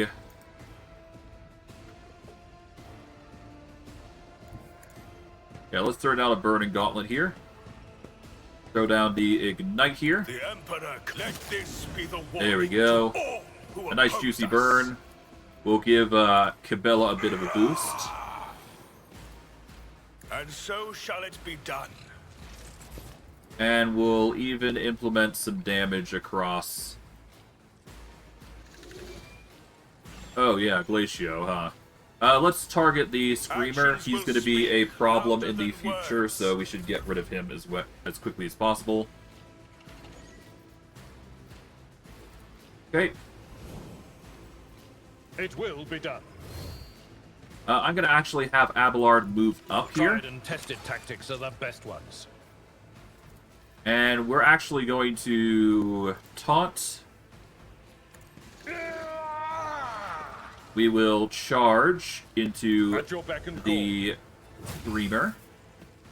And then we will make it our sworn enemy, making it near impossible for us to take damage against it. So Abelard is going to be rocking a 74 armor, but it's going to feel like a 100 armor. Let's get to it. Orders supersede pain. Hold on. Okay. But yeah, these guys are going to try and focus on me, but to no avail. Let's make it quick. Nice try. Abelard's just built different. Let's get to it. I've suffered worse. Ooh, 3 and 4 damage. Ooh, that's not going to be good. Out of my way. Oh, my ears are ringing. Okay, Abelard's taken quite a bit of damage. One step ahead. Didn't see that one coming, did you? A colossal mistake. Alrighty. Double check your aim.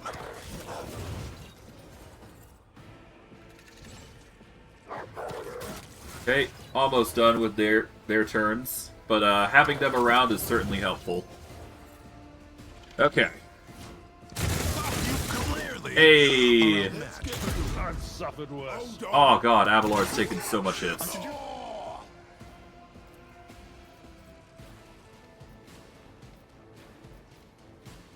Well, first off, we want to get rid of this gunner, because, Eradicated. if Argenta gets hit Down by just for another the weak. battle bus like that, that's gonna hurt. We're gonna throw down a run and gun, even though we don't really need to run anywhere. We're just gonna do the gun parts. Let's see. 53, 95. Let's take out the gunner. The less gunners we have to deal with, the better. Here we go. Alright, this guy's dealing with warp burn, which is gonna be a pain for him. Make it quick. Is that Okay. my blood? They are desperate to get some wins on the NPCs, that's for sure. Damn. Death comes in silence. Alright.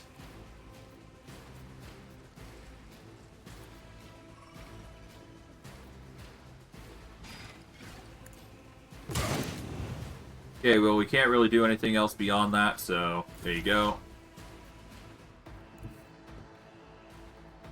We can move farther up, or we can try and use one of our psychic powers to try and reach somebody. If we do this, we'll take out some rebel gunners, which we do need to do, so I will do... Let's see. How big is my reach? Let's see.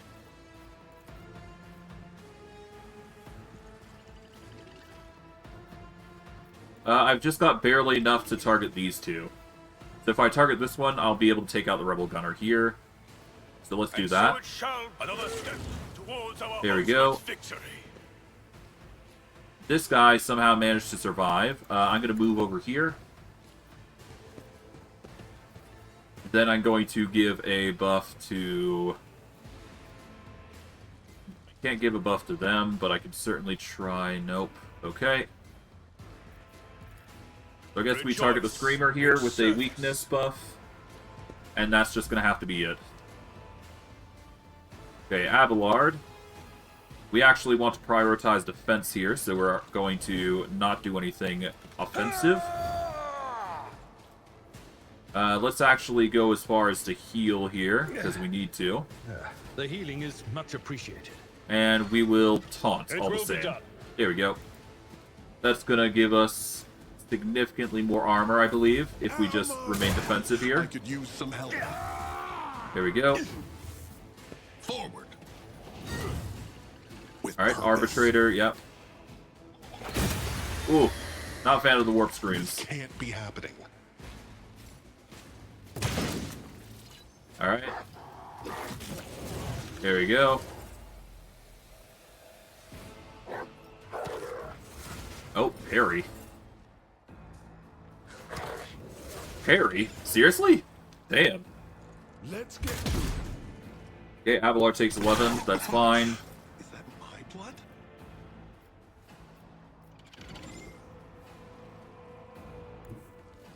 Let's move Guided by Argenta faith. over. I can either target them, or I'm going to target this guy. Let's go for the...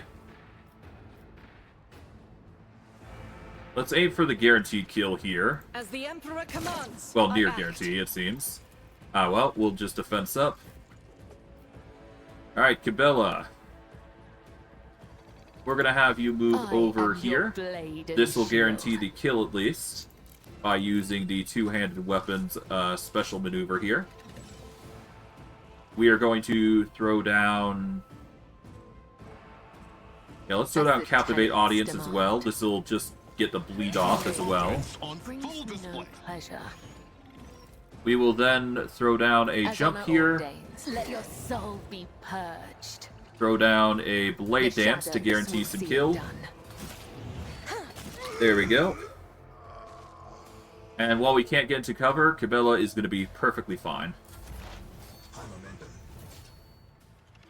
As for us, it doesn't appear like we'll be able to snipe anybody in particular. Not until we get closer.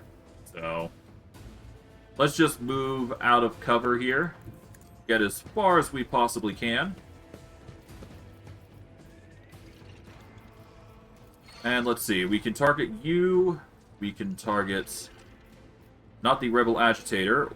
We can't target the Screamer. With our gun, however, can we target them? No, we cannot. Can't even target anybody else, so... we're stuck with our usual go-to of this. I can't even reach with the lightning, which is unfortunate, but that's fine. We can deal with the sharpshooter at least, so that's good enough. So we will weaken this guy. Shall it be done? We will throw down a burn. This should get the kill. Yep, with just barely enough burn, we should be good. He has a 19, I believe, on Psyburn. Yeah, that's looking like a 19, which is ridiculously powerful. We will give Argenta a bit of a boost. Speak louder than words. We'll just make her protected at least. That should be good enough.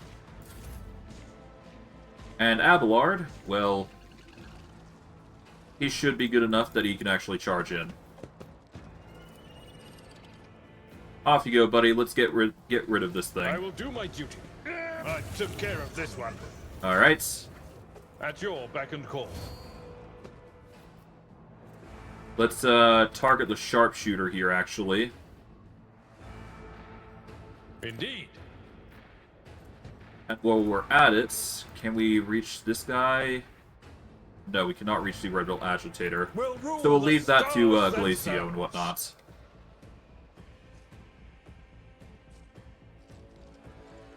In fact, now that I think about it, I've got the Flamer, don't I?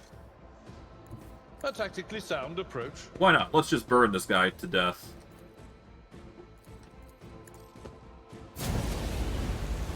There we go. Even go as far as to taunt the guy. There we go, and then we will even go as far as to do this. I Done. defy you. Hey. Arbitrator goes in for the kill, there we go. Solomon goes to target him. Glacio goes in. And bada boom. The dog goes to bite. Hoorah.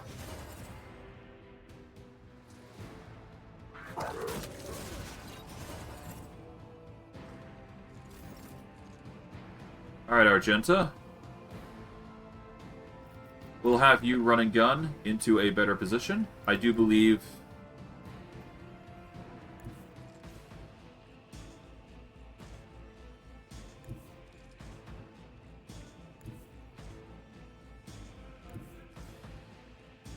yeah, I don't see any positioning here, so I guess we'll go here. Yeah, going here gets the job done, so there you go. Be the fire in my heart. Alright, Argenta. Lay down and waste. Without each stroke is a prayer. Delamore's chestplate is punctured in multiple places and his face stained with blood, but his gaze remains clear and firm. Still alive, rogue trader. You spot just as many wounds on Glacio.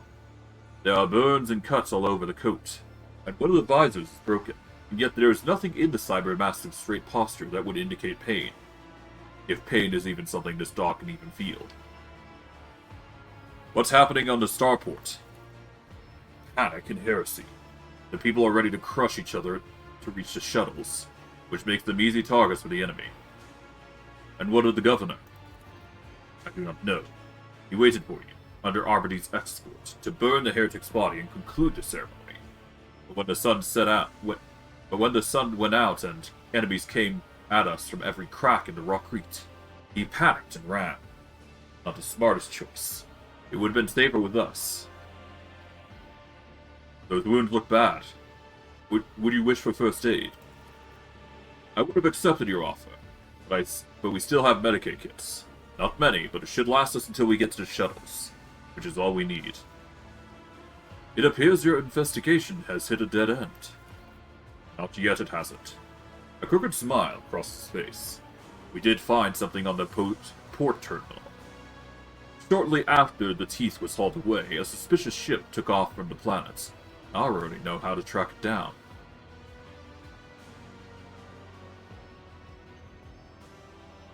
I see you're not trying to flee and have chosen to fight instead. I commend your resolve. Actually, our plan is to retreat. The rebels are one thing, but there is nothing we can do against the warp forcing its way in. And that is a fact. Someone spits out a mouthful of blood. This battle was forced on us. We have to keep the heretics away from the terminal until the machine spirits finish transferring the data to our shuttle. Speaking of shuttle, the ship we hired has turned tail and left orbit. So I must turn to you with a request. Take my squad aboard, and we will disembark in the First World or station with access to a void ship. We cannot die here while whoever stole the teeth is enjoying their freedom. I will consider it an honor to assist you. We need time to dress our wounds and regroup. We will cover your retreats and make sure there is no attack from the rear. Get to the shuttle first. We'll be right behind you.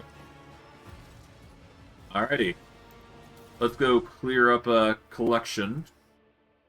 Nothing really seems to be different aside from, you know... Well, there's nothing different to begin with, yeah. Just a whole bunch of stuff that we can collect. Not a fan of the wounds that we suffered as a result of this mess, but, you know... We do what we can to overcome the enemy. Yep. We are going to be suffering from wounds with Pascal and Argenta. Well, no, Cassia, I mean. But we should be fine, hopefully. With each I pray. I forge my destiny among the stars. Alright, let's keep going. The insurgents walked in a crowd right across the mine barriers. Seems oblivious to their fear. And we get a plasma gun, and we get a stronghold. Whenever the wielder blocks an attack, they gain 8 temporary wounds. Shields allow the wearer to block attacks, and the first use of a shield attack in a turn costs 1 less AP. Let the faith guide my path to glory. So, instead of getting a damage reduction with the reflective shield, this would give us 14 extra wounds. So long as we block an attack. I'm going to be honest with you, I think the block against an attack to give us wounds is going to be way better in the long run. And considering it's a 25% chance to block, it's not bad. So yeah, we're going to rock that. I don't think there really is much else we can do here. We're going to go by type in descending order here. See if there's anything else that we can wield. I don't think there is, but it still never hurts to check. Power pick. Extra attack action, which increases armor penetration of all subsequent attacks made against the same target by 10 for 1 round.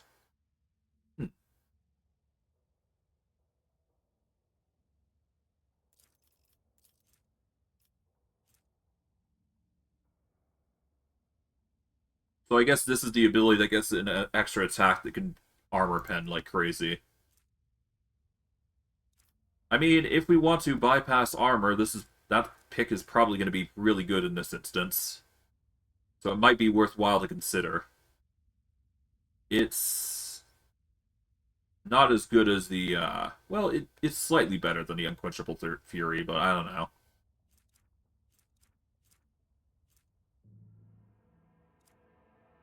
I guess the power pick does have more damage and more armor pen, so I'm going to actually go with this. It seems like an odd choice, but I think we need this, actually. At least it's going to be good to use, so no reason to not consider it. And Soul Siphon, if we ever need to use it, will be used, but I digress. I think everybody's basically good here. Alrighty. We shall reclaim what is rightfully ours. The turret was placed in a great hurry, but the Technomat never had a chance to activate it. There is more to this area, obviously, but we need to hold off for just a brief moment. I'm going to see if there's anything in the guard room here. I don't think there is, but it never hurts to check.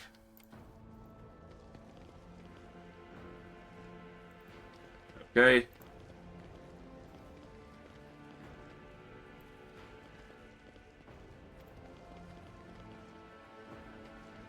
But we do get this, which is 3 medkits. Let us walk this path. Never hurts to get what we can here.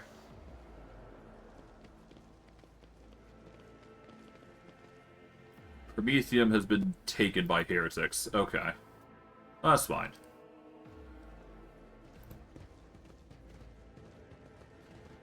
Anything down here? I don't think there is, but never hurts to check. We already got the tool here, technically, so there you go. Just in case these barrels are used against us, I am actually going Sins hidden to in the heart turn do these. all to decay. Just in case. It's a The precautionary divine measure, if you will. watches over us. I am at your Come here, service. Avalard. What are you doing? Alright, let's post up here, and let's save, because things are about to get messy. Very, very messy. Alrighty. Here we are.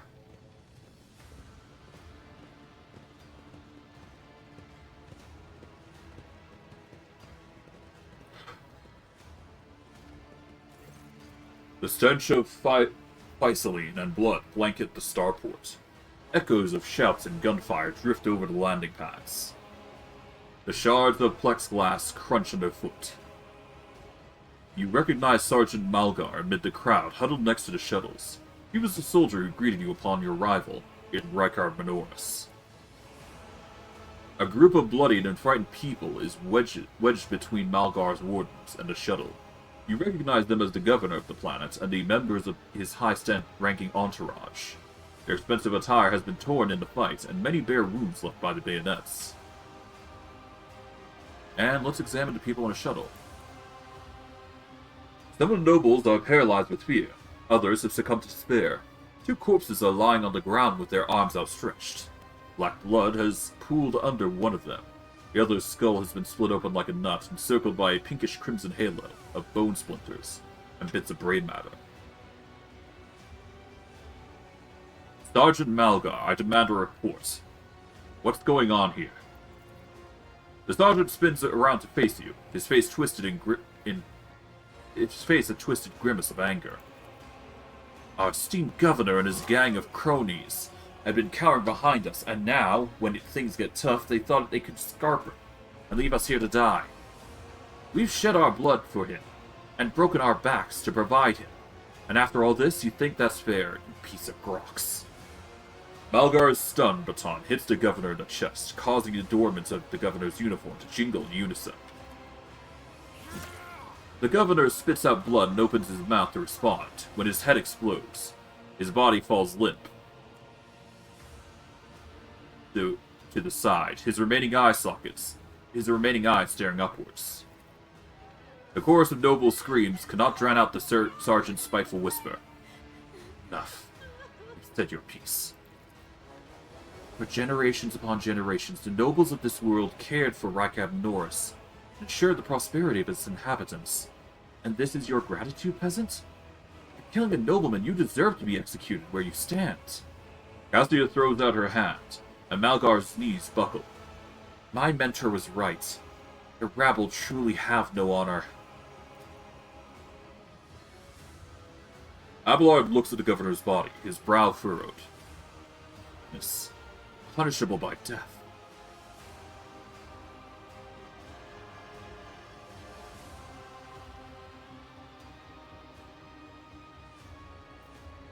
You are acting like an execution. You think you have such a right? As much right as they do when they act as our executioners. We're but common subjects of the Imperium.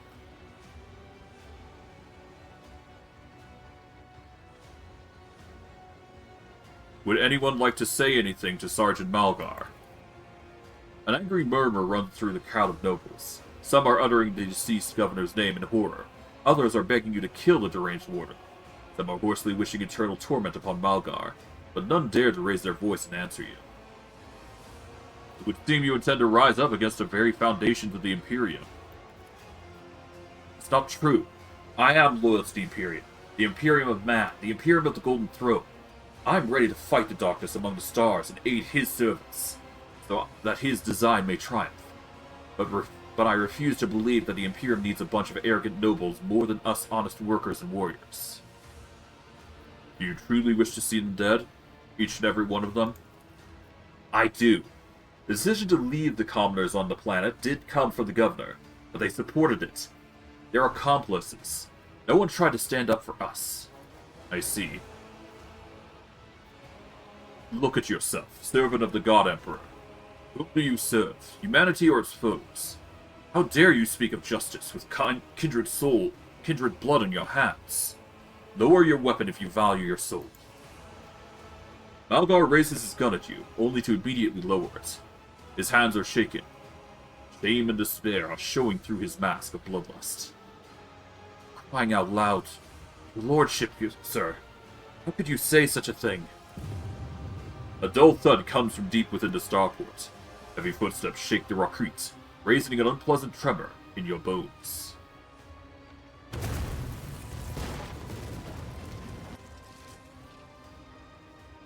You thought you had killed Aurora, false believers. Tremble, for I am Aurora. I am the herald of change. Behold the final dawn, and die! Oh boy, this is gonna be a pain. Grovel before the faithful. Death to the false emperor. Alrighty. There's a few enemies that we gotta worry about. Just a few rebels and Minutemen. But Aurora is obviously the biggest of the challenges that we gotta worry about, so... we've seriously got to arm up against everybody. Technically, I should go here. Cabela will have to go here. We ideally want Abelard to take the brunt of the first attack that Aurora's going to plan.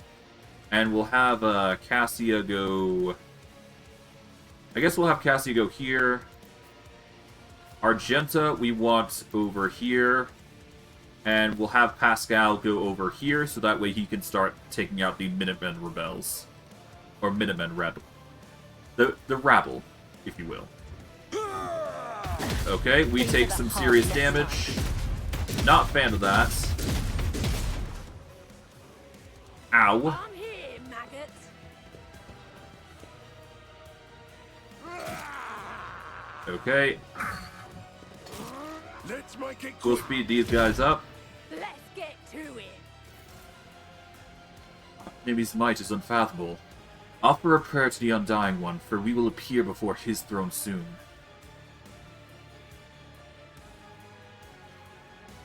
Well, let's move up here. Of Scarlet. Let's throw ourselves over to these guys.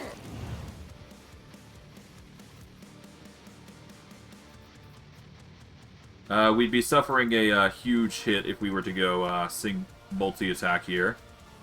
Let's start by taking out you. Death is a blessing. We will do a captivate audience I shall here. not fail. Jump. Then we'll throw down a triple attack here. Come, the other side awaits. And we will jump to cover here. Trust me. There we go. Alright, Ignatious. We are going to have you... First, obviously, we want to target Aurora. We want him burning. Either that, or we start nuking down the allies, because the sooner we get those allies gone, the better. You know what? Let's nuke down the allies. That comes first. The less enemies that we have to worry about, the better. We're going to have The Abelard Emperor go in. commands. We're going to buff him up. And we are going to move over to half cover here. It's not ideal, but it's better than nothing. Alright. We can have Argenta prioritize going over there.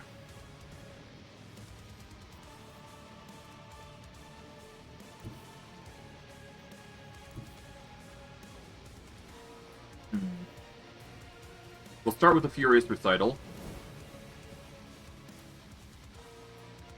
And let's see. I guess the Rebel Leader Gunner is probably going to be priority here, huh? I'll do it. Yeah, we're going to charge over The here. Emperor will be undone. And let's see. You've got a 38 still, so we just prioritize taking you guys out. As the Emperor... Get rid of the enemy, Doubt is and for we'll the do better eradicated. for us. There we go. That'll have to do for now. We are going to have Pascal move into place. We'll start by reducing the enemy's damage here. Request approved. We will then follow up with a Machine Spirit Commandment. Vow is to serve. And we will follow up with a Tactical Knowledge here. Doing this is going to get us some benefits. But mainly the Tactical Knowledge will give us a juicy 8 to our armor. Or it will boost Abelard's armor, at least, anyways. Okay, Cassia. We want you to prioritize buffing Abelard here. We are also going to use Waking Nightmare to reduce the amount of damage, or reduce his toughness and willpower. This will make it easier for us to afflict the Aurora. But yes, he's going to be very weak, and we will then follow up with a Burst, which will deal some damage. Alright, Abelard, specifically, we want him to basically go into full offensive mode here. I will do my Brace duty. Impact. We will increase his armor value here with some insane values. We want to target him with Sworn Enemy. Victory is imminent. This way, our armor value is going to be ridiculously high. So our armor currently is 86. Against this particular enemy, we're getting an additional 32. So that is going to bring us over the 100 mark. We want to taunt him, so that way he targets Abelard specifically. We will throw in a shield bash just for good measure. And then we will target the shield against him. And he won't be able to do anything against us because we'll just negate all the damage or block it, giving us even more wounds to work with. Okay. Death whispers my name. Cabela nearly died. That's fun. We're going to have her... Obviously, she's in a bad state, so nothing. There's not much we can do about this. We will jump The here. shadows will see it done. Man, this Rebel Gunner is a pain.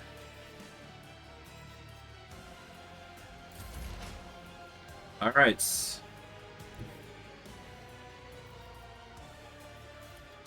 We can't target him just yet, so... For now, let's just prioritize this guy.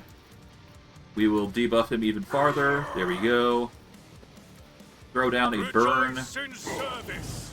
We're going to start whittling down his armor class because of the melting armor penalty that we inflict.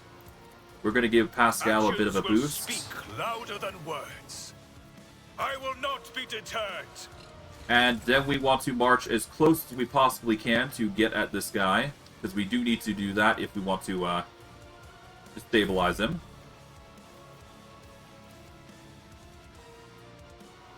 And now we just got to pelt this guy. Whether we get the hit or not, that's another thing entirely. We'll move over here, though. In righteous fury. And we get to 38. See,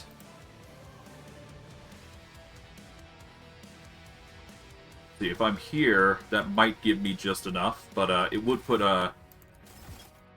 Argenta in a bit of a dangerous position. We're going to save under pain here. Been a while since we have, but we need to do it for this occasion. Rejoice in So let's move over here. We actually don't get sight of him if we go there. That's a mistake on my part. Alright.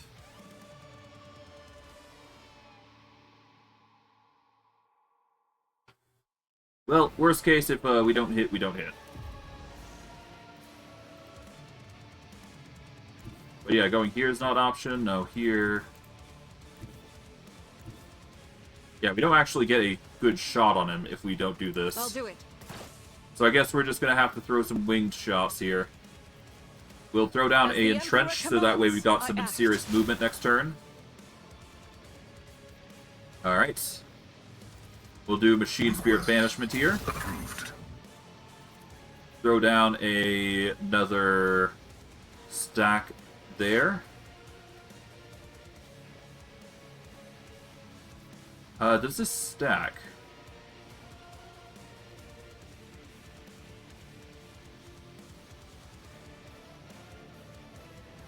If 4 more exploits are removed, the operator deals 2 more exploits per removed. Yeah, let's just continue to destack this guy. The less stacks he has, the better for us.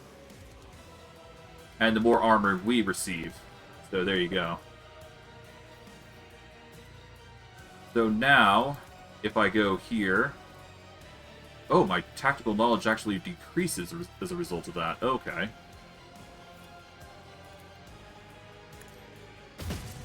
Okay, that's a dodge. That's to be expected.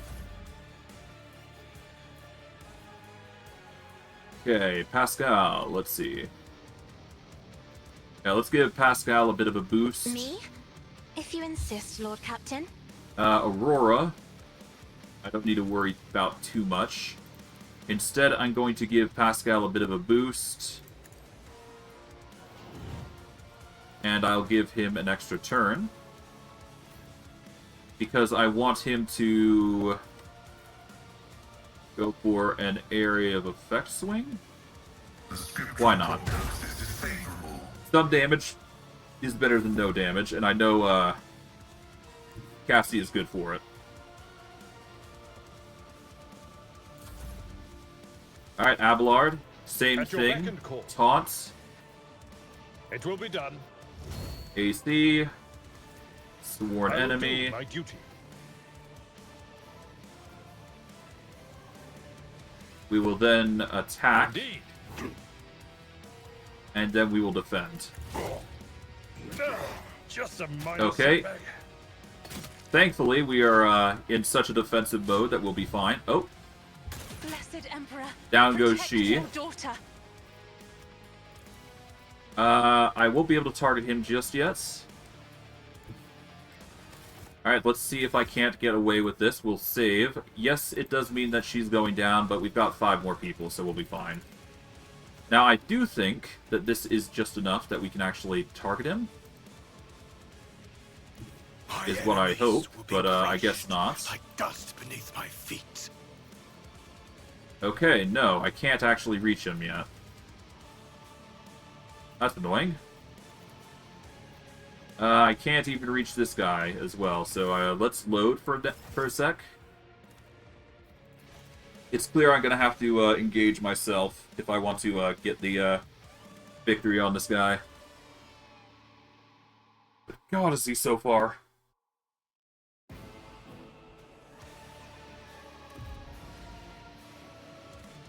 Can I get away with going here, then? No. Still too far away. Somehow. Alright, well, I guess for now, let's buff up Argenta. We have to do this, so...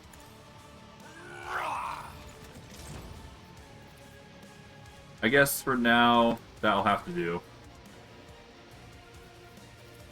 Can't even throw a grenade up to him, so there you go. I can get Argenta moving, though, so...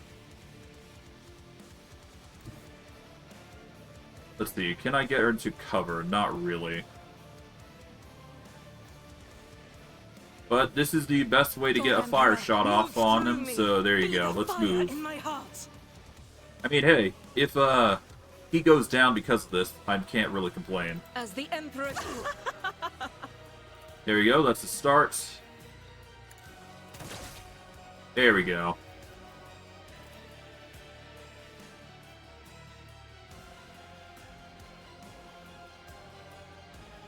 I guess we just shoot forward. We'll even entrench here. Alright, Pascal. Machine Spirit Banishment is the go-to here. We'll move up.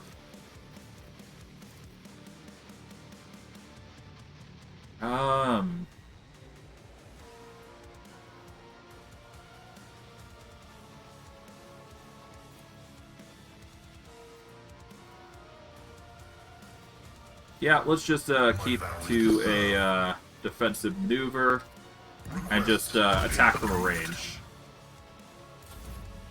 Alright, Cassia.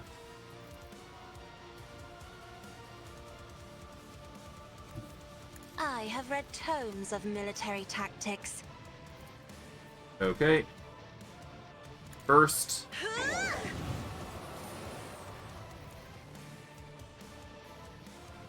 If I may.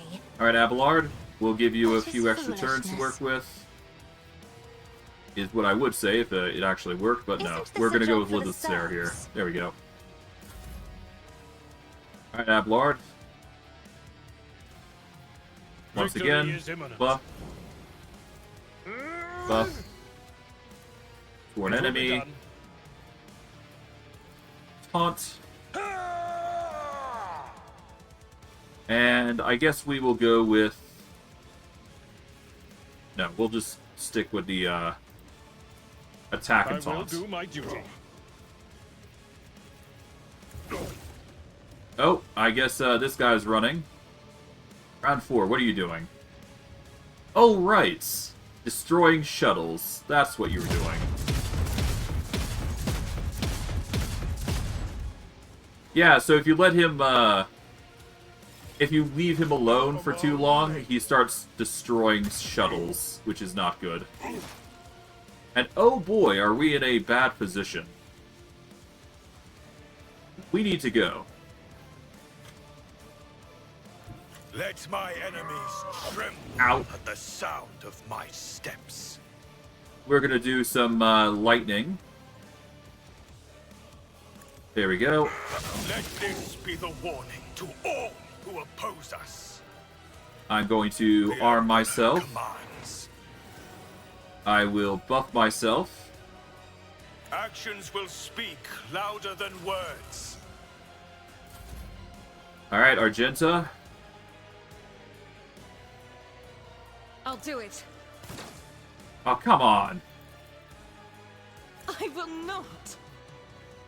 As the Emperor commands, I act. God, I hope this works in our favor. Oh, okay. I'm not a fan of the Bruiser Rebels. Oh, dear. And Ignatius is in a bad spot. Advancing. Okay. The scriptural prognosis is favorable. Request approved. Yeah, not a fan of that. Okay, Cassia's next. Be careful not to cross my gaze. We are going to I'm bolster not up accustomed Ignatius to being here. ordered around. And we could do a lidless stare, nuking nearly everybody here, which is good. I'm afraid not.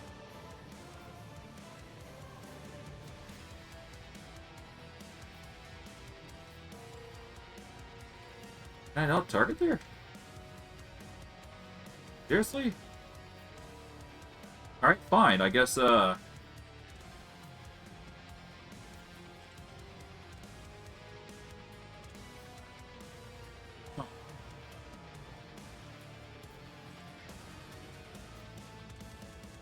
Alright, I guess this is gonna be it. Alright, there you go.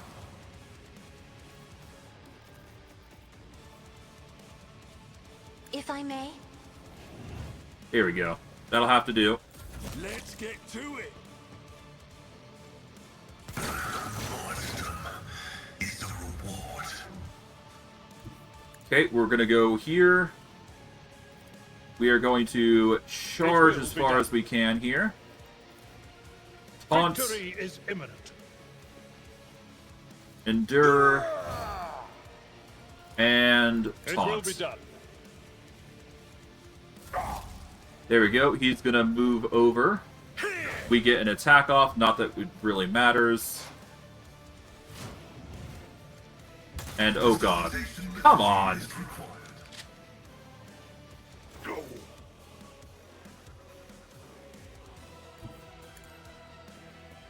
Praise him for his That miracle. is not the Emperor's will.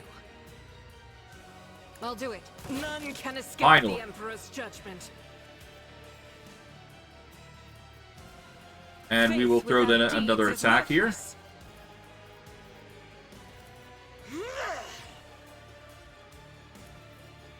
As the Emperor each strike is a prayer. There we go. Doubt is for the weak.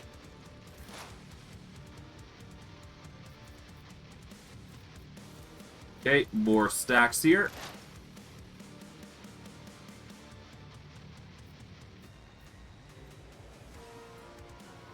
Running binaric override. Alright, let's get a taunt in. We're gonna go with a attack here. Even if we miss, that's fine. But we will do this. This will give us a bit more armor to work with. There we go. Prognosis is favorable. Alrighty. Cassia's next. We will go with the burst here. Me? If you insist, Lord Captain.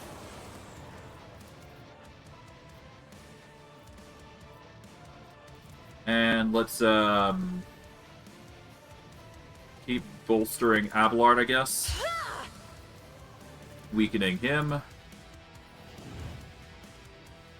Hold on. Okay, that's the rebel gunner there.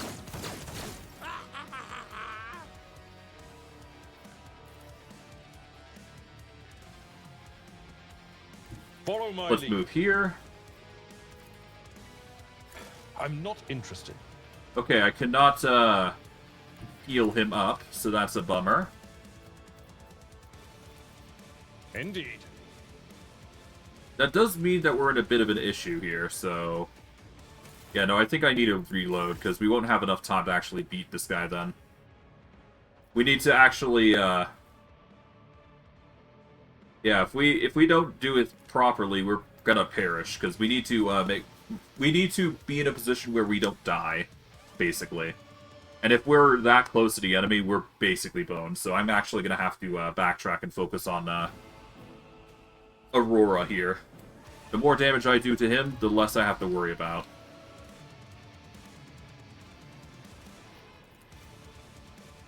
So instead, I want to be here. And we're gonna let Argenta handle the issue. We're going to And so shall it be done. prioritize damage. We will increase the damage output. There we go. 32 damage is good enough. And we're actually going to want to buff ourselves, right? Yeah, we should buff ourselves. Rejoice in service. This will give us a bit more survivability that we much need. Argenta, we're going to have her bulk up here. Guided by faith. And we're going to leave Argenta to the sniper. Or, Argenta's going to handle the sniper, I should say. Is what I would say if she actually hit. Okay.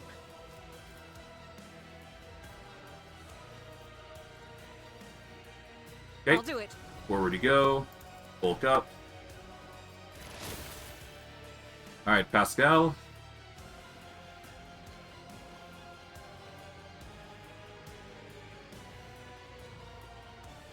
Okay, so we want to move here and... or here, I guess? Yeah. If we move here, that should be good. We want to avoid attacking with Pascal at this point. So we're just going to prioritize weakening the enemy.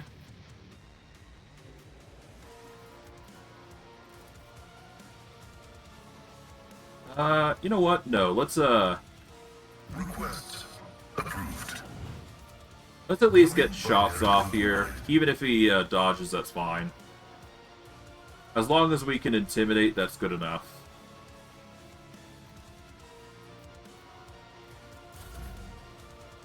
Alright, Cassia, we want you here.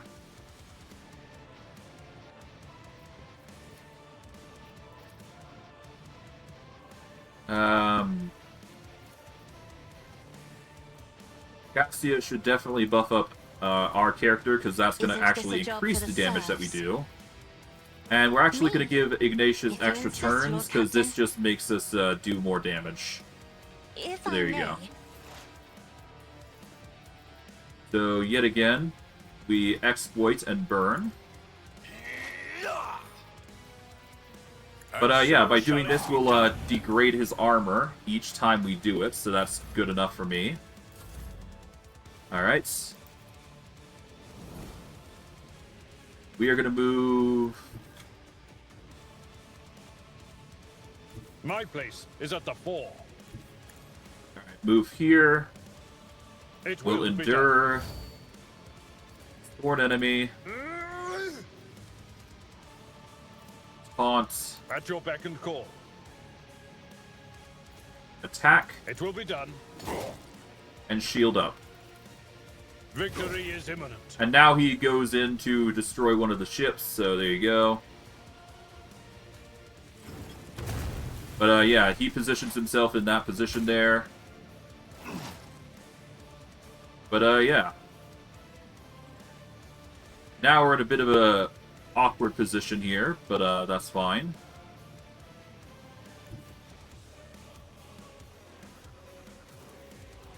I can either start burning...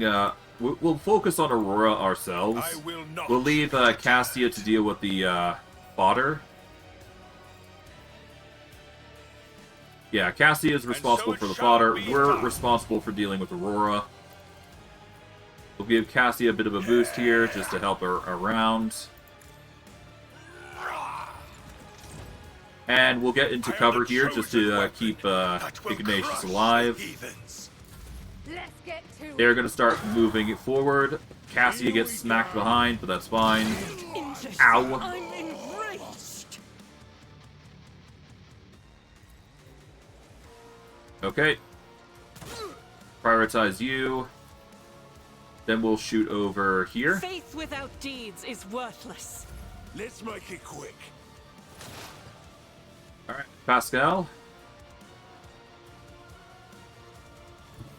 You are going to move over here.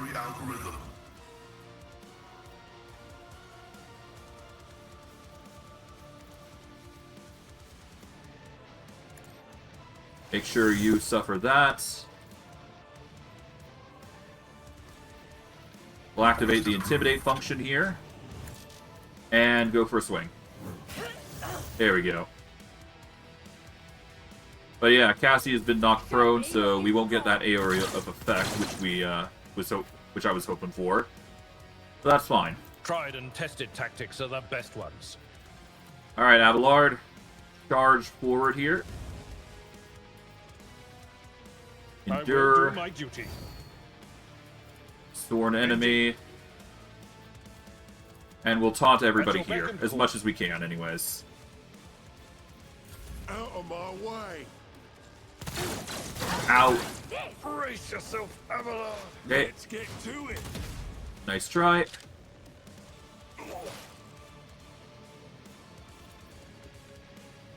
And Abelard's knocked prone.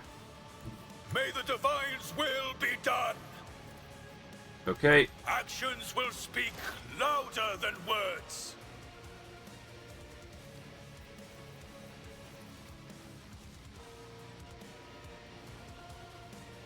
Let's see, 40 armor, 88. We can remove dodge, parry, and armor by 15 plus exploits removed times 1. I don't think that's really going to help against the enemy, so for now, let's just nuke the ever-living lot out of these guys. The Emperor commands. Your corrupt way has There we go. failed you. And I guess we'll give Pascal a bit of a buff there. There you go.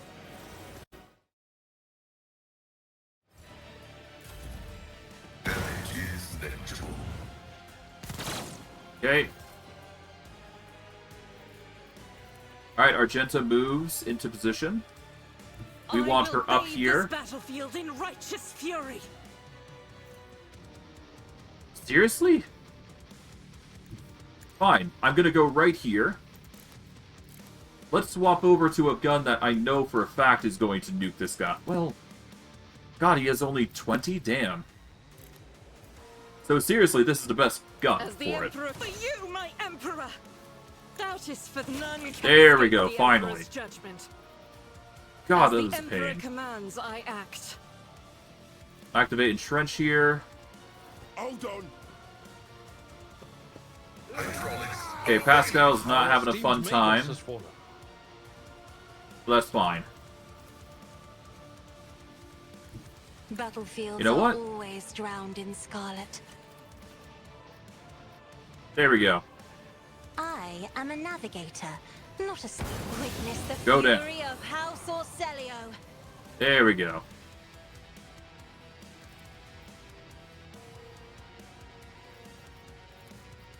And you know what? Is Let's this a actually job for give the Abelard subs? an extra turn here. Oh, bugger, I didn't. I should have used the bring it down. This would have given him an extra turn, which would have allowed him to stand up, but alas. Oh well. Me? If you insist, Lord Captain. As duty Alright. demands. He goes down for, yep, Abelard again. Okay.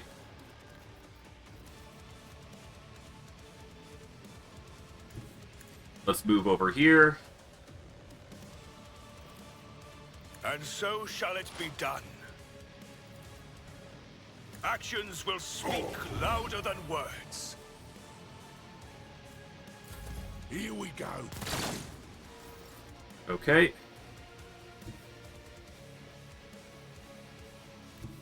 The enemies of the Emperor will be undone. Alrighty. Let's start by taking out, Faith let's take without you out. fear. There we go.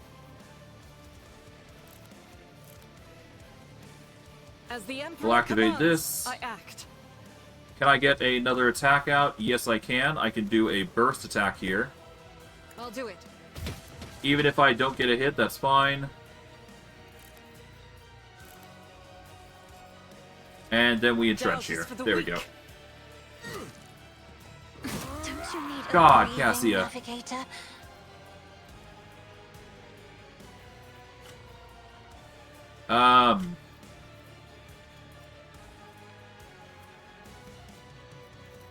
Let's give, If only that were possible. oh, you can't act. Okay, never mind. I thought you could take a turn. Okay, Step fine. Let's aside. get Cassia The over here. navigator It's is not exactly coming. ideal, but we need to do this so that way she can actually fight. This guy's now going to bleed out, which is good. If I may. Let's give Ignatius another turn. Throw down another Emperor burn. commands. I will not. There we go. That's going to reduce his armor down to 30. Abelard stands up. He does a burn, and he's going to target the next ship, which is not fun. We don't really have much of a choice now, do we?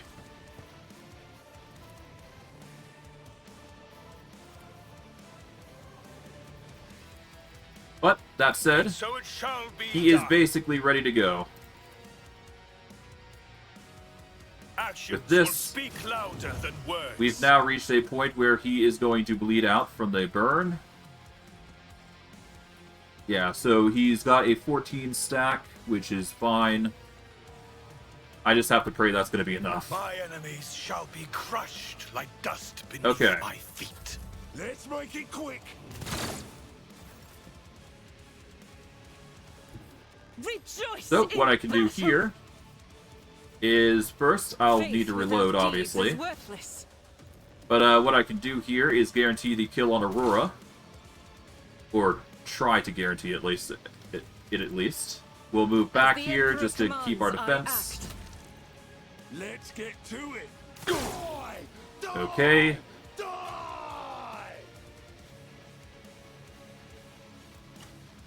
Cassia's in a miserable state, I must admit.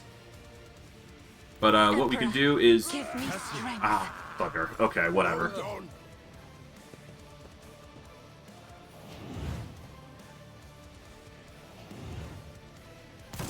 This is really difficult.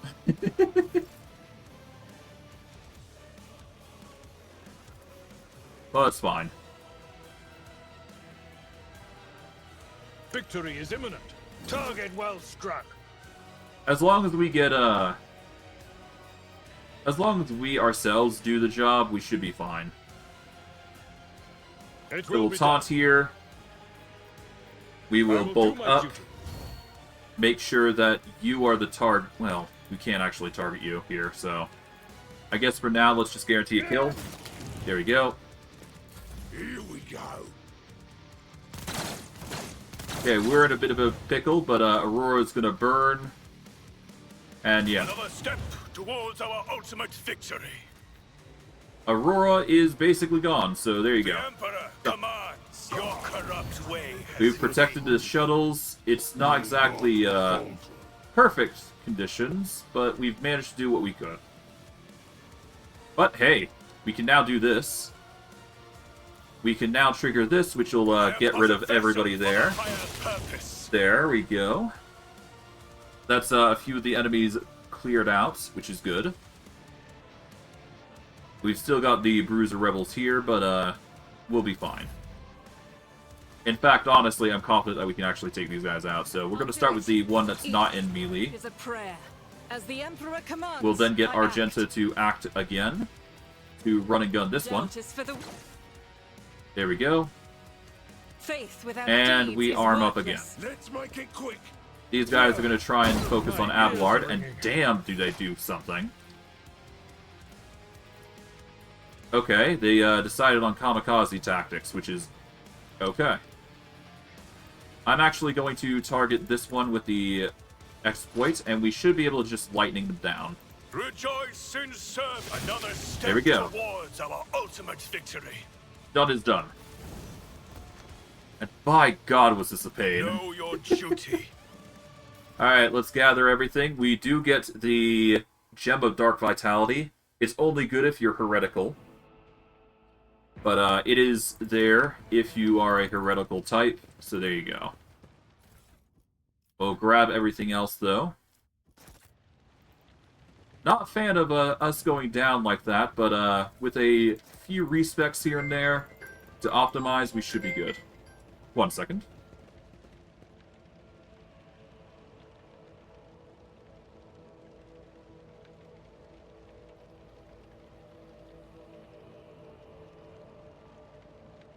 Alright, give me a few seconds and I will be back shortly.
Alright, apologies for the delay. I am now back.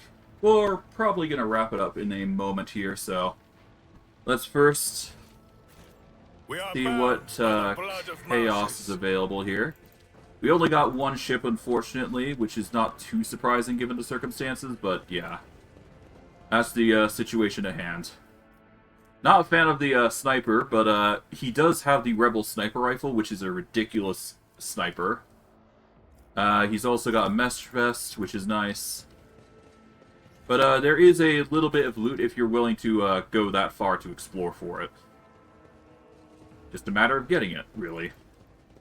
With each step, And the loot would be over here. forge my destiny We among get the a stars. tiny bit more cargo. And we can leave whenever we so desire. But yeah, let's I guess to the Void Ship Bridge we go. We'll first decide what we're gonna go. We've got 5 choices. We've got the Assassin, we've got the Bounty Hunter, Grand Strategist, Executioner, or Overseer. Now, there is a number of choices, obviously, but we need to deal a lot of damage to all enemies around us. So Executioner would be tempting. The target must make a relevant resistance test required to remove that effect with a penalty equal to Executioner's Medicae. Executioner's Medicae? If failed, the target immediately suffers additional instant damage from the initial effect. All damage over time effects of this type on the target, including... This probably is the way to go, to be quite honest. The key feature is probably Forced Repentance, obviously. Huh.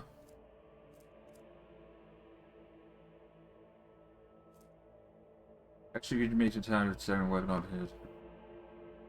4 additional instances of damage effects. So the Executioner would go hard with our damage over time, or we could go with a high damage output. Alternatively, there's also Bounty Hunters, which, yeah. Its focus is critical hits, defense reduction, killing key targets, repositioning.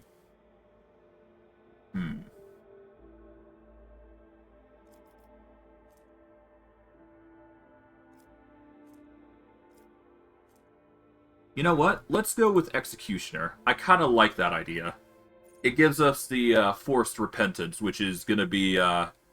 we inflict damage over time effects almost constantly. So if we do a high enough Medicae, we should actually do some serious output. So I think we go for this. If the target of the Executioner's next successful attack is suffering any damage over time effects, for each effect it must make a relevant resistance test required to remove it. So having this is probably going to be good.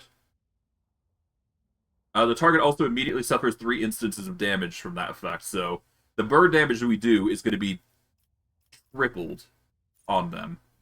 So we're going to want this path, I think. Our melee attacks also inflict 7 levels of bleeding on targets. The effect is applied after all other effects from the attack are applied. We're probably not going to be using Scourging Strikes that much. But, the Forced Repentance is definitely going to be triggering a lot. So that's going to be nice. So we've decided on Executioner for Ignatious. As for Abelard, we either go with Vanguard or Arc Militant. I'm going to go with Vanguard, because he is a very defensive being. Each stack increases their result by 1 up to a maximum of 15. All odds in the 2-cell radius around the Vanguard gains a 5th of that temporary bonus. But yeah, Vanguard makes him a very bulky type. I guess Arc Militant is equally as good.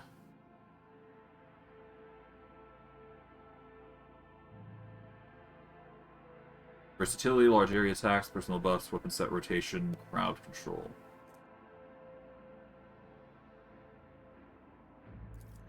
Yeah, we want Unyielding Beacon.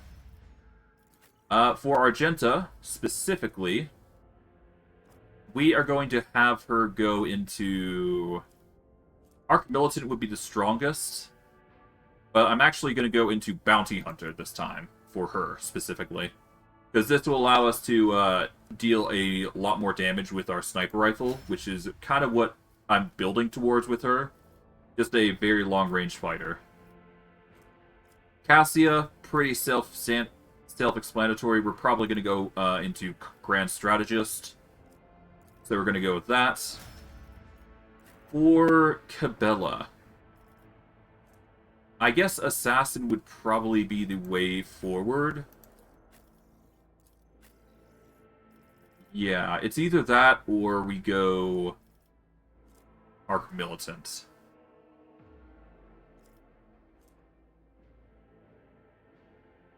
I think we go Assassin for, yeah, we go Assassin here.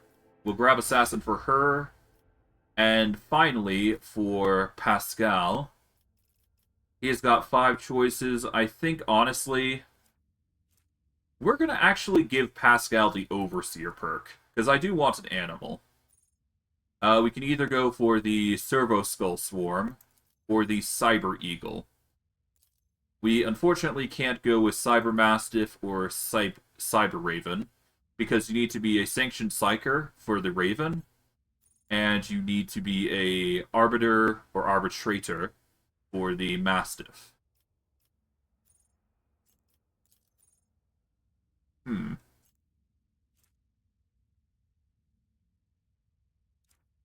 It is interesting to see that there is Psyker powers involved with companions here. But we're going to go for the Servo Skull Swarm.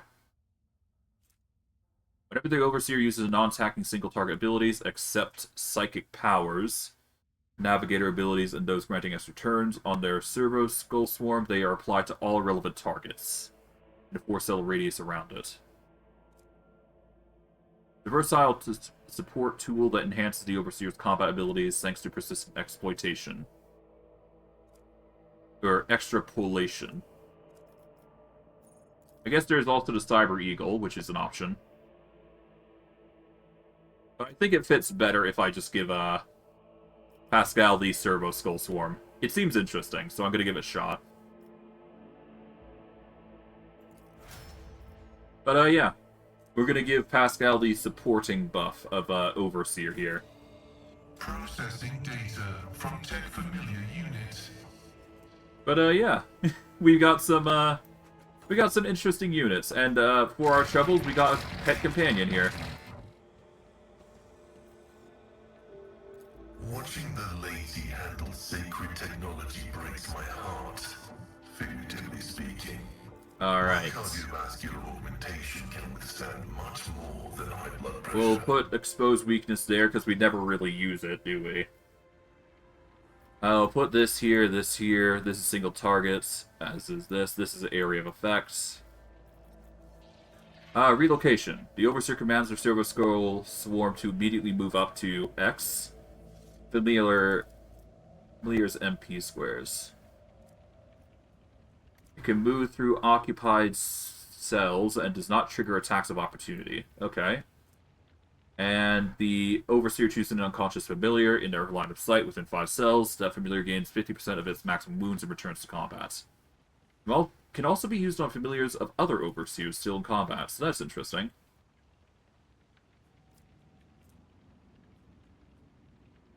But yeah, the Swarm should be a very interesting scenario. I've not done it before, but yeah. Let's wrap up this game here, and let's get going. The Void Ship Bridge. Let's see what happens.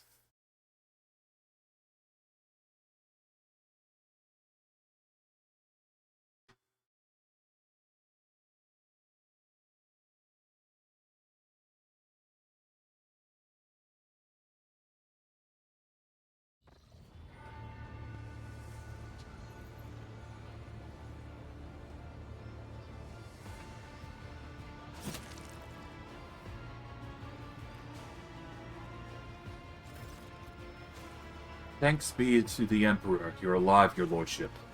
We are most gratified by your return, and the crew is still full of zeal to carry out any orders you may have.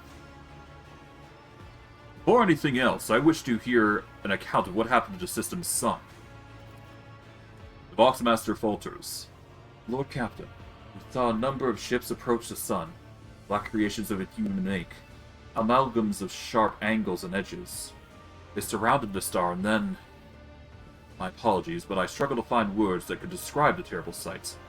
The Xenos made the sun vanish into the void. The interrogator closes his eyes and grimaces. Dokari. You see Abelard's expression change as if a shadow has suddenly fallen over him. He rubs his temple wearily. As if we did not have enough troubles on our hands already. Xenos. Enemies of humanity. A breed of the Aldari, the most cruel and devious of their kind. The design of their ships matches the description provided by the Voxmaster. Like all Xenos, the Drakari are a blight on the face of the galaxy, but their technological superiority is indisputable. They abhor and fear warp sorcery, which is why they rely on creations of their twisted intellects. And many of those creations are capable of things that may seem akin to sorcery to the unenlightened eye. The theft of the sun is one example of what they are capable of. Are the Xenos in league with the Aurora cultists? We can rule out that possibility. The Drakari would never ally themselves with the Archenemy's worshippers. If I had to name out one thing that humanity and these Xenos have in common, it would be a shared loathing for the warp corruption. Heinrichs glances around. The situation calls for immediate action, Ignatious. We can continue this conversation later if you so wish, but right now, I believe you should assume command. What's the current situation on board? The Navigator's sanctum is no longer empty, but the warp engine is still refusing to obey the engine seals. Without it, we cannot perform a warp jump. A scout voice buzzes anxiously from his box. It may be angry, or perhaps it is lamenting the injuries it has suffered. I will immediately initiate preparation for a prayer service. If the Omnissiah grants me comprehension, I will appease the machine spirits on this vessel. Why did you not send a shuttle down to the planet for me? I do apologize, your lordship, but we were unable to receive your request for evacuation. The Vox Link was overrun with vile interference. Screams, blasphemous hymns, and other equally sinister noises. Any who listened to the interference for a protracted period lost their sanity. Several dozen operators went mad monitoring the Voxcaster in the hopes of hearing your voice. Each one of them waited in vain. And what of the planet? What's happening? Our auger operators are reporting numerous uprisings and other manifestations of the Archenemy's power at various locations on the planet. Based on a fragment of communications picked up by our Vox operators, there is practically no resistance being offered by the government's forces. Millions of people are converting to the blasphemous Final Dawn cult en masse and assembling in prayer circles. Do we have any hope of retaking the planet? I fear that Reichad Minoris is lost. The situation is deteriorating by the minute. We must leave the system as soon as possible. However, there are still people on the planet who have not succumbed to heresy, and who are worthy of rescue. Besides a small member of our own shuttles, we also have the shuttles salvaged from the starport. The dark eyes of the Sister of Battle flash. We must save as many as we can. This has all happened for a reason. Saint Argenta, whose name I carry with reverence and trepidation, is famed for saving people of a dying world through the power of prayer. The God Emperor himself sent a star for the heavens that lifted the saints and her followers up to the sky, away from the corruption of death. We must do as she did, direct all our efforts to saving those people who, at this moment, look into the heavens in hope of salvation. The lives of peasants are of little value. Our prime objective is to save the Holy Relic, the miraculous fusion reactor, and the Electro Priests who guard and tend to it. Every moment we spend in proximity to a dying world, we are putting ourselves at risk. Your life, Lord Captain, is far more valuable than all of Reichad Minoris. The Von Valancius dynasty cannot be allowed to perish, and so, lamentable though it is, we must rule out the idea of any evacuation. Heinrich's eyes, like two deep dark pools, are resolutely fixed on you.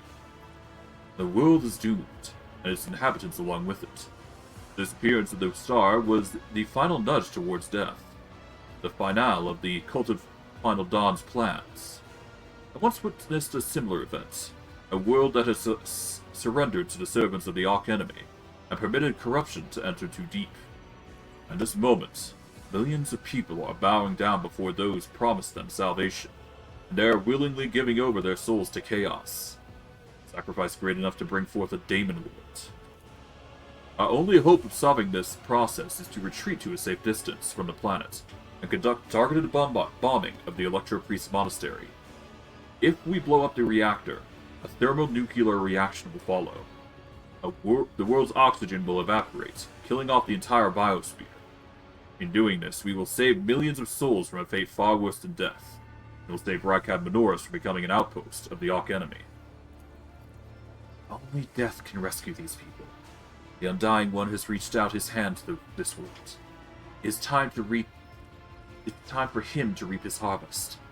We must not reject his design lest millions of names never reach him, instead perish in the depths of the Empyrean. Death is a mercy, Dom Ignatious. Whatever fate you choose for this world, I urge you to make haste, Lord Captain. The planet is burning in raging flashes of crimson and purple. I can see it even from orbit, as do I see the storm already upon us. With every moment we waste, it grows ever more difficult and perilous to steer the ship through the warp's turbulent currents. I'm with the lady on this. Enough talking. We need to get out of here while we still can.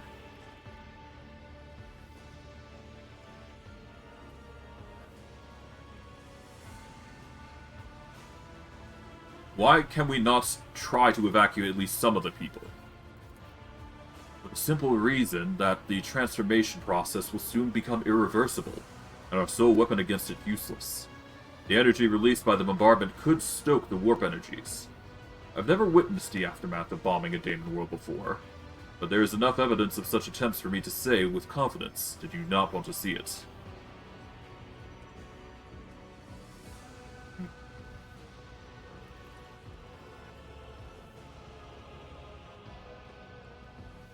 Which of the planet's inhabitants can we evacuate? The nobles you rescued at the starport have given their coordinates of shelters, where we can find surviving aristocrats and their families. As for Sergeant Malgar's troops, they will help to control the crowds of frightened commoners, and prevent the shuttles from being overloaded. Thanks to you, we have salvaged many shuttles from the starports that we can now use.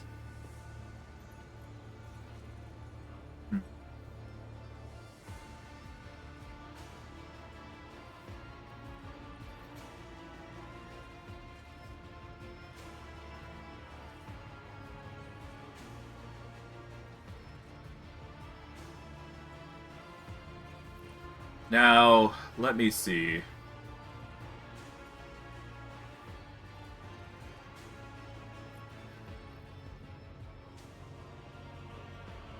I don't know.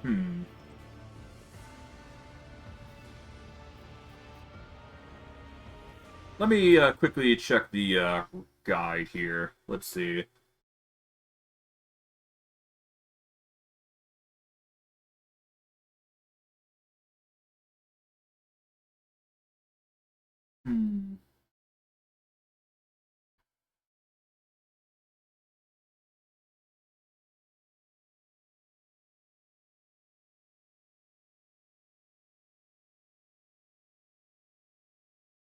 Okay, let's see. Ideally, okay, we ignore this because we've already done that.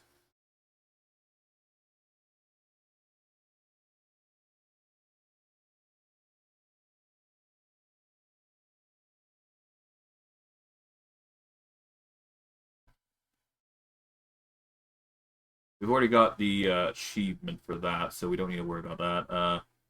Other than that, I guess it just comes down to choice.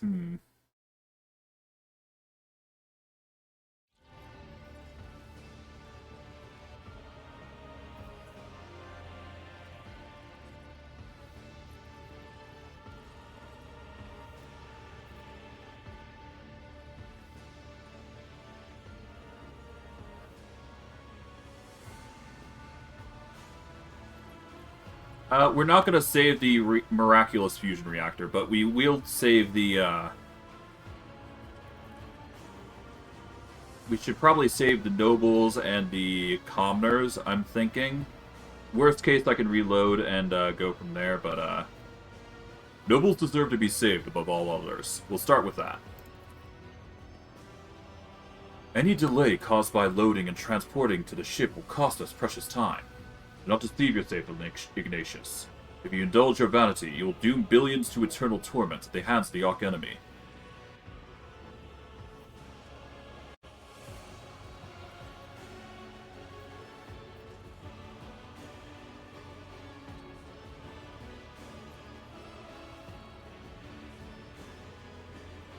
I must do as I see fit.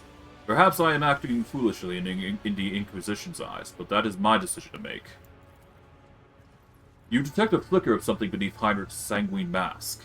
Anger? Bitterness? Whatever it may be, it does not seep into the interrogator's dispassionate voice. In that case, I consider it necessary to point out that the mark of the Arch-Enemy could infiltrate the ship along with any rescued people. Keep that in mind in the future. Okay, so if I do that, then basically orbital bombardment is an option. So we're gonna load. I think I much prefer just the dogmatic path. We're going to do, well, I don't know. Do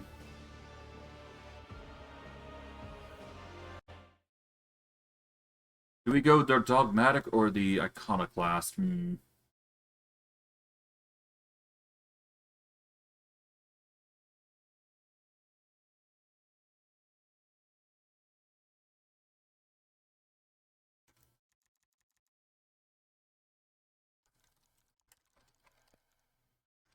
Let me see the dogmatic choices. Let's see.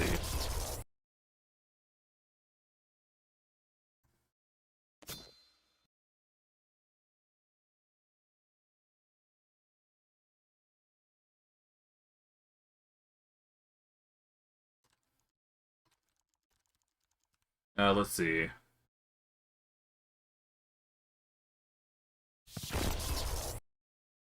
One moment.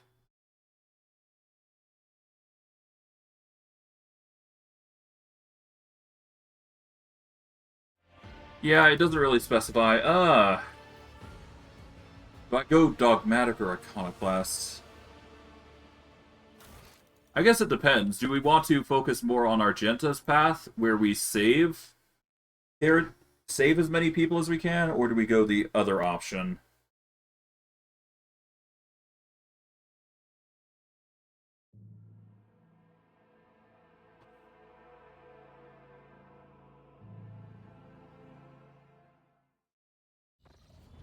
Alright.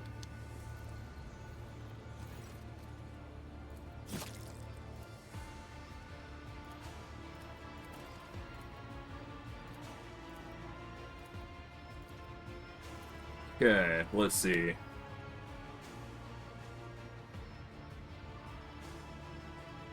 I'm going to be following the more merciful version of the dogmatic routes, which is definitely going to be saving as many lives as possible.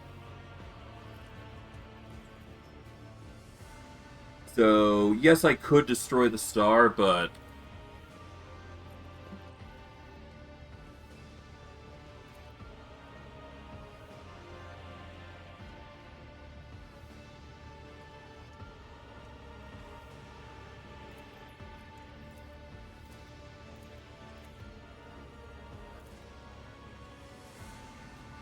God, I don't know. This is always the rough choice, because I really hate doing this, but, this is, like, the best dogmatic choice we can go. God, you know what? I've decided we're gonna go the iconoclast route, but we will definitely stick to the dogmatic route. We're gonna prioritize dogmatic, but have some iconoclast mixes in there. We're going to try to aim for a very preserve life sort of follower. Hmm.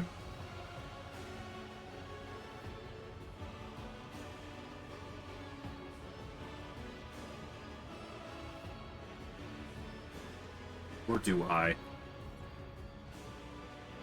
You know...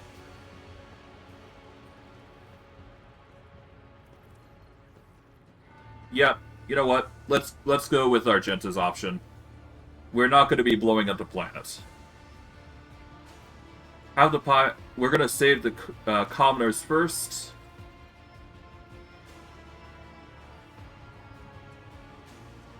I'm going to go with Iconoclast here. Nobles deserve to be saved, and then the fusion reactor is last.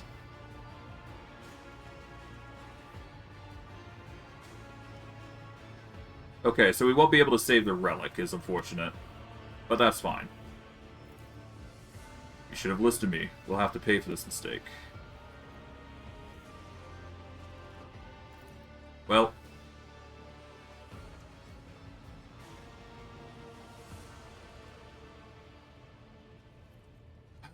Do I really want to do this? You know what? No. No. I apologize for reloading, but I really want to do the dogmatic route at this point. Let's just go hard into dogmatic. Fuck. We must purge heresy at its core. We're not saving people if we can't save them, bugger it. Yes, this is a crude method, but bugger it, I want to do it this way.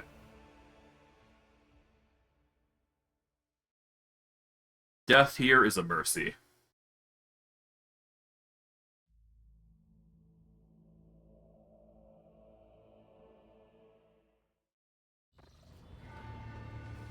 Alright. I've now locked in my decision.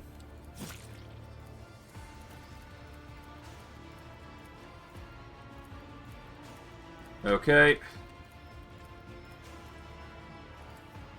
Alright. Set an optimal course to carry out an orbital strike on the Electro Priest Monastery. Rykab Minoris must fall. Yes, Lord Captain. I'll immediately inform the navigation and artillery decks of the impending maneuver. Heinrichs inclines his head. The right choice, Lord Captain. May the sacred Exterminatus cleanse the veil of corruption. Okay. I've made my decision. We're blowing up Rykab Minoris. The bridge is in upheaval. The Technomat's prayer mixed together in a senseless cacophony, while the servitors work hastily to remove a hardened crust of sacred unguents from the warp's engine components. In the middle of all its turbulence stands Pascal with a data slate clutched to his hands, seemingly disconnected from the flurry of activity around him. What's going on? The warp sextant is not responding to commands. The ship's spirit is rejecting our prayers in anger. I'm currently calculating a plea that might appease the noble spirits. Magos, why don't you assume control of the Techmats? Surely their contribution will speed things up. It would only be a hindrance. I am searching for a way to rectify the error. Pascal is muttering without taking his eyes off the data site. There is a certain anxiousness in the way he moves his mechadendrites.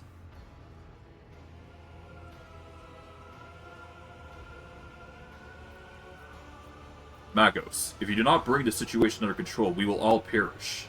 Act swiftly. Pascal shoots you a look of fierce pride and says with gravity, "You are right. This is my temple." His voice booms with power. Tech comrades, heed my instructions. The mayhem immediately subsides, and the crew's actions fall into some indiscernible logic.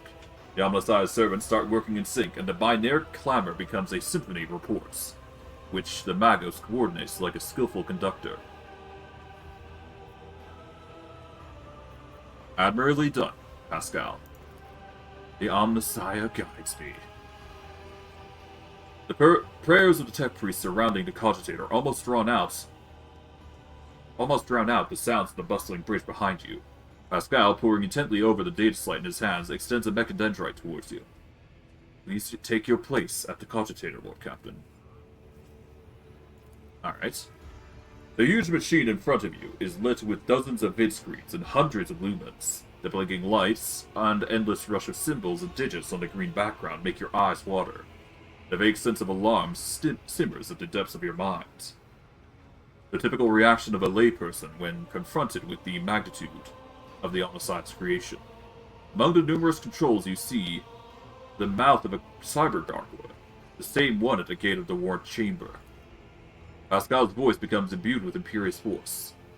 Servants of the Machine God, hear my command. Acolytes, prepare the incense instrumentum for the liturgy of Machine Spirit proliferation. Senior Technomats, recite the prayer to generate a current data report. Operations will be marked with Cantonominal Protocol. Omnicide rejoice. I must inform you that for the purpose of safety, complete reassembly of the Warp Sexton and updating the Datasmith blessings are required. If this is not done, then at launch the volume of aggregate calculation errors could result in the destruction of the data crypts. But as we do not have 100 hours at our disposal, we must omit this procedure. A minor deviation from the rite of operation for the sake of appeasing the spirits.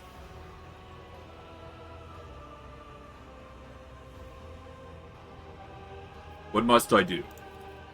Place your hand inside the throat of the Cogitator Guardian, the Cyber Gargoyle, which has been assigned to guard the forbidden data crypts. The dynastic blood extracted from your veins will serve as the key for the data core, where the machine spirits dwell.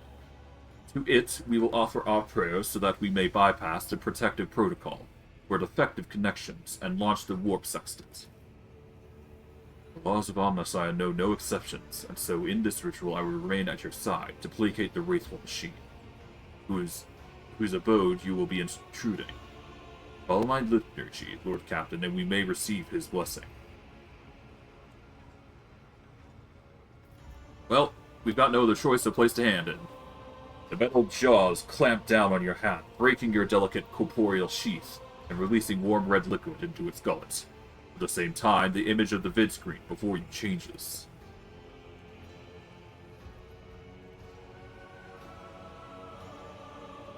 What does it all mean? At the sound of your voice, the Cogitator servant, whose bronze-bound skull is built into the Cogitator housing, shudders.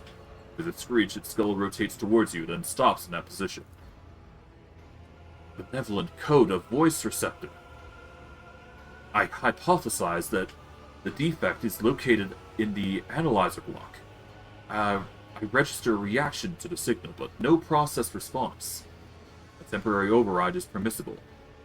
Pascal emits a sequence of binary signals, and then is silent for several seconds. The Magos intently studies the vid screen. The shell was created on a forge world unknown to me, initiating standard invocation to the machine spirit. Pascal leans over the adjacent instrument panel and sets his hand on the controls. At the same time, a quiet stream of machine code begins pouring forth from his walks. What should I do now? Lord Captain, I now ask you to address the machine spirit. Speak the following command. By my authority, I revoke the involuntary protocol of the warp engine. The voice receptor will receive the vocal entry. Without your sanction, the machine spirit will not accept the data from the warp sextant. By my authority, I revoke the involuntary protocol of the warp engine. One of the Cogitator's bid screens turns red. Pascal sees this and raises his hand, signaling to the rest of the tech priests, then withdraws a connector from his sleeve and connects it to the machine. Servants of the Omnicide, make now the offering of cleansed data crypts to the machine spirits so it may be filled with their true and calibrated data. May the Omnicide have mercy on our souls.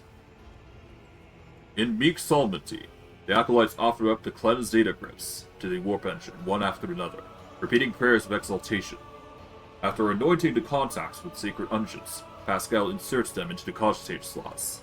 Your head begins to spin from the holy censer's foul-smelling clouds of smoke, and from the loss of blood that the cyber gargoyle continues to drink from you, and the world swims before your eyes. Let this mechanism awaken in renewed purity. Pascal enters a sequence of commands and raises his head, watching the vid screens. Suddenly stops dead. No. His fingers fly to command runes, entering command after command, his mechadendrites clicking their pincers. pull at one lever after another. The vid screens fill with strings of symbols completely incomprehensible to you, but clearly conveying something to the Magos. After a few seconds, one of the data crypts mounted on the cogitator begin to emit sparks. A moment later, another data crypt does the same. The next bursts into flame and gives off foul-smelling smoke. Around you, the omnicized servants break off from their prayers, and someone bursts into frantic pleading. Pascal mournfully grates out. The mass of errors in the warp section's calculations destroying the data repositories. Your offering did not appease the ship's spirit. The warp engine cannot be filled with the motive force. I am trapped. A moment later, the Magos continues uncertainly. Perhaps an alternative Ryzan protocol. An emergency launch of the auxiliary coils. Tech Priest bends over the cogitator, but something in his pose and movements reveals his desperation. While the other vid screens are filled with more and more strings of symbols, the monitor in front of you blinks and its static image changes. Pascal is too engrossed in his ritual to notice. Pack comp. OS stab true, OS stab false. Curb, perturb, disturb, query. Query. What query? A cogitator's servant creaks quietly in its joints, a sound that is drowned out by the Baneric hymns and the tapping command roots. Input prompt. Ping. Request ping. Injury. Rescue. Query.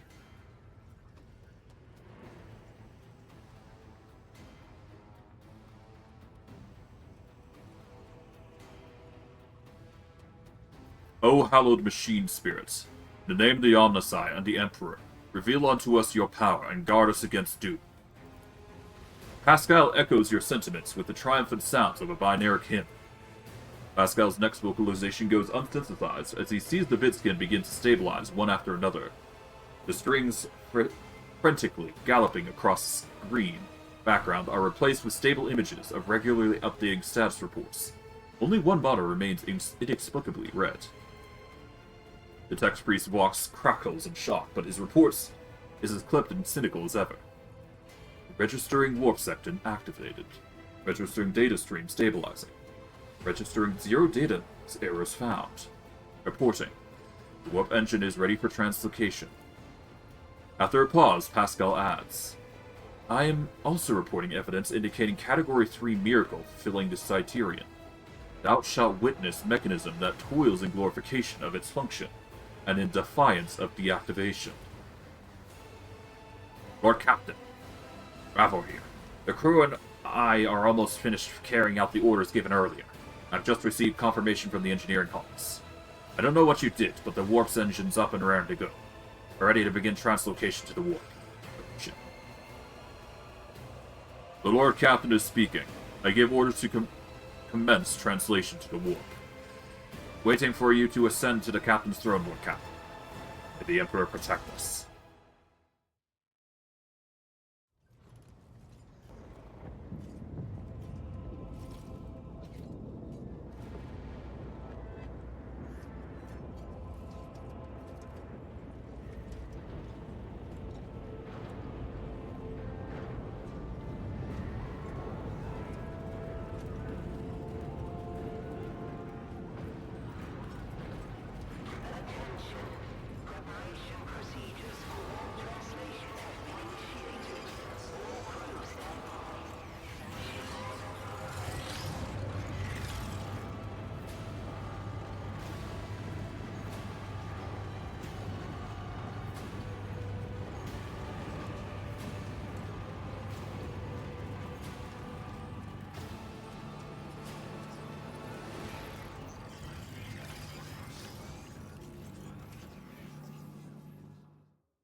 Von Valancia's flagship made its way out of the doomed star system.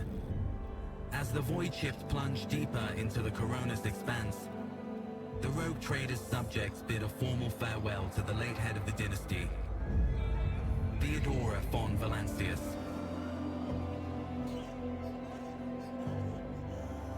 Having paid their last respects, the crew gathered their strength and braced themselves for whatever was to come next.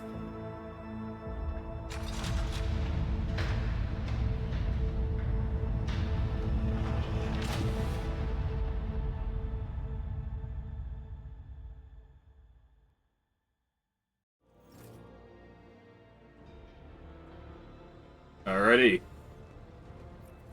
A brutal choice, but a choice we needed to do.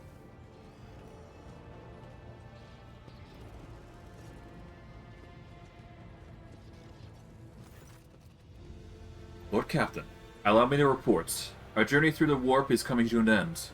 Lady Navigator Arcelio informs me that we have reached the point where we can translate to real space in the Furbisconda system. The Lady Navigator and her pilots are awaiting your permission to begin the process. The Furbinus system is home to Footfall, the only Imperium outpost with a functioning wharf in the Coronis Expanse. The tech priests are begging you to have mercy on the machines worn down by the warp, and allow the servants of the Omnicide to inspect and heal our void ship wounds on the dock. The prayers and rituals will take some time, which our astropathic choir will use to establish a connection with the prime worlds of your protectorate, Dargonus, Janus, and Kiavagama. Master Zachary Weiss has recovered an invitation previously adrift in the Immaterium. The Liege of Footfall has humbly requested an audience with the rogue trader of the Von Valencius dynasty. According to Master Zachary, the message was tinted with shades of pleading. I quote, apparently the Liege is anxious to meet as soon as possible. Footfall, the place where filth and sanctity go hand in hand. Reverend Harmonius Docilio is most likely expecting a visit from me. Imagine he will be interested in talking to you as well, Ignatius. I will be leaving your void ship when we arrive on Footfall, Ignatius. Once that is done, consider the Lord Inquisitor's task complete. Your Lordship, young Yvain Winterscale has asked me to convey his gratitude to your hospitality and saving him from certain death. Not wishing to outstay his welcome, he plans to disembark at Footfall. Lord Yvain swears he will not forget this debt to you. I hereby inform the rogue trader that during a comprehensive system inspection rite, this unit discovered data clusters within the Captain's cogitator that are concealed from prying eyes by means of personal cipher and a sacrament of algorithmic authorization. Unit Ignatius von Valencius has been added to the access list and assigned Identifier Keeper 2. The unit can access the data of the Captain's cogitator provided he possesses the decryption key. You detect a hint of something resembling curiosity in Pascal's mechanical voice. Thank you once again for rescuing my squad, rogue trader. We'll disembark on Footfall. The trail of evidence leads to the docks, and it wouldn't hurt to pay the Liege a visit. I'm sure he'll graciously extend your cooperation to the Opties. Are you leaving us, Heinrichs? The arrangement between the Lord Inquisitor and your predecessor was that I be transported to Footfall and no farther. I did not take advantage of your generosity and patience any more than I already have, Ignatius. I hope we meet again. True servants of the Emperor are always welcome aboard my ship. Heinrichs regards you with a curious look and a polite smile. An interrogator of the Inquisition seldom gets to hear such words. Thank you for your hospitality, Ignatius. I will not forget it. Solomon, is there any assistance I can provide to your investigation? Right at this moment, unlikely. We have a considerable amount of dirty and routine work ahead of us, such as checking cogitator logs and questioning the station's residents, including its less palatable individuals. None of that is worth the rogue trader's time, I assure you. Still, should circumstances change, I will absolutely welcome the aid of such a dependable ally as yourself. Argenta, who is the Reverend Harmonius who wants to talk with me? He's the head of the Drusian mission on Footfall, and one of the most prominent clergymen in the sector. Paying him a visit is a good thing for any loyal servant of the Emperor to do. I assisted his mission before I joined Lady Theodora on her voyage. I need his blessing to accompany the new rogue trader of the Von Valencius dynasty. If you wish to have me aboard your void ship, I request that we meet with Reverend Harmonius. The shed blood has washed away the taint from our bodies. It is only right that we now wash our souls with the blessing of the servant of the Undying. The Drosians, like blood-spun web, are devoted to aestheticism. rejecting wealth and luxury and surrendering themselves to his service. Though their threat is different from ours, the first spinners spoke of them with respect. Victus, tell me about the system we're arriving in. Verbulndus is valuable due to its close proximity to the Maw, the gateway to the Imperium. The system is mostly known for Footfall, the main base of merchants, privateers, and rope traders traversing the Coronis expanse. Additionally, the star itself is orbited by an Adeptus Mechanicus station, which is off limit to outsiders. Alter Temporis Halixus X-17, I had the honor of tending to this shrine for a few thousand cycles. I suggest you abstain from visiting it, as most tech comrades at the station are engaged in meditative calculations that should not be interrupted. What do I need to know about Footfall? It is the largest port and the trading capital of the Coronis expanse. It has a dockyard that will allow us to inspect and repair the void ship, and it boasts its own astropathic choir, the Coronis expanse communications nexus.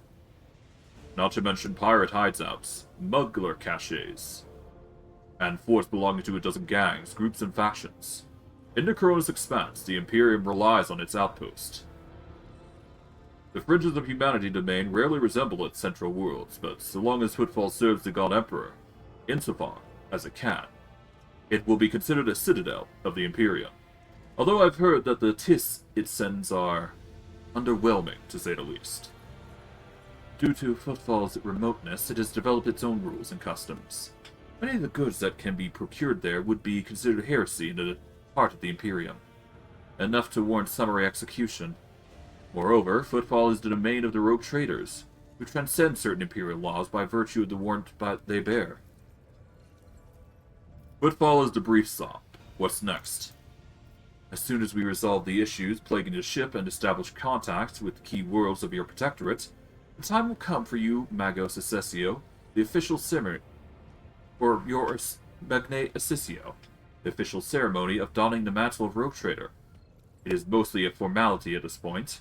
You've already possessed the privileges granted by the warrants. And yet, this is also a major milestone in your personal history. The moment your name graces the list of heads of the Von Valencius dynasty, we are all looking forward to that day, Lord Captain. Abelard, do you know anything about the Liege of Footfall? Vladimir Torkar is a very peculiar young man. Consider your upcoming conversation a baptism of fire in the Footfall political arena. Such things are not spoken out loud, but Liege Torkar is the appointee of Kaspala Mission, the largest robber baron crime syndicate in the Calixus sector. They specialize in coal trade, the buying and selling of all kinds of Xenos rubbish. Footfall was previously run by a Liege who did business with several criminal factions at once, but he suffered an accident. The reins of powerful were picked up by Vladimir Tokara, whose appointment benefited not only Kaspala, but also the most powerful ally in the Coronis expanse, trader Caligos Winterscale. Vladim is a slippery yet cautious fellow. He does not usually beat around the bush, does not play mind games. Perhaps more importantly, he is no fool. Fools do not rise this high in the Caspalan hierarchy. Keep all this in mind.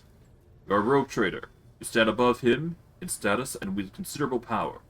Having said that, history has seen cases where the Caspalan barons crossed sword with rogue trader and emerged victorious. Do not forget that. Remain vigilant. The Kaspala. Vile tech thieves. Pascal barks out a last word like a profanity. And why does the Liege want to see me so badly? Not you personally. He wishes to meet with the rogue trader of the Von Valencius dynasty. Tokara doesn't know about Lady Theodora's death, and is simply seeking an audience with the powers that be. My gut is telling me that something must be very wrong on Footfall, if our astropath managed to read such strong emotion in such an anodyne message. We have no information, Lord Captain. The broadcast from Footfall's astropathic choir was the only missive Master Zachary had received lately. Tell the Lady Navigator I give her leave to make the translation from the warped into real space. God, this is a lot of conversation, damn. Vigdis begins issuing instructions. The massive ship appears to change with her every word. The bridge is set in motion as hundreds of people start to prepare for the shift to real space. and measured chanting fills the corridors to safeguard the vessel and its crew. One more thing, Lord Captain. No one at the station knows about Lady Theodora's demise, and you inheriting the title. Liege Tokara will be informed. It is required so we can use the dock. Besides, he is expecting a personal audience with the rogue trader. He will not meet with an unknown person of unclear standing. However, there is still the matter of announcing your arrival. You can either arrive in the station with the proper pomp and ceremony, or choose to visit in incognito. And tell me in detail how these choices will benefit me. According to Footfall's unwritten laws, rogue traders enjoy special privileges that exceed even the power of the Liege. However, they may choose not to exercise this privilege in certain situations. Arriving incognito will give you more room to maneuver, while an official visit will allow you to directly intervene in local affairs. I shall explain, if you do not mind. As per this unwritten rule, every rogue trader arriving at the station has the right to veto any of the Liege's decisions. But there's a catch. The Cronus Expanse is home to several influential rogue trader dynasties, and Footfall is where those interests intersect. Of course, that does not prevent certain persons, namely Caligos and Winterscale, from suddenly pulling the strings on Footfall. If you, as a new rogue trader, start your career with an official landing on the parade in your honor, the other dynasties may see this gesture as a newcomer challenging their spheres of influence. I do not see this as a bad thing, necessarily. Old Man Winterscale may take slight offense.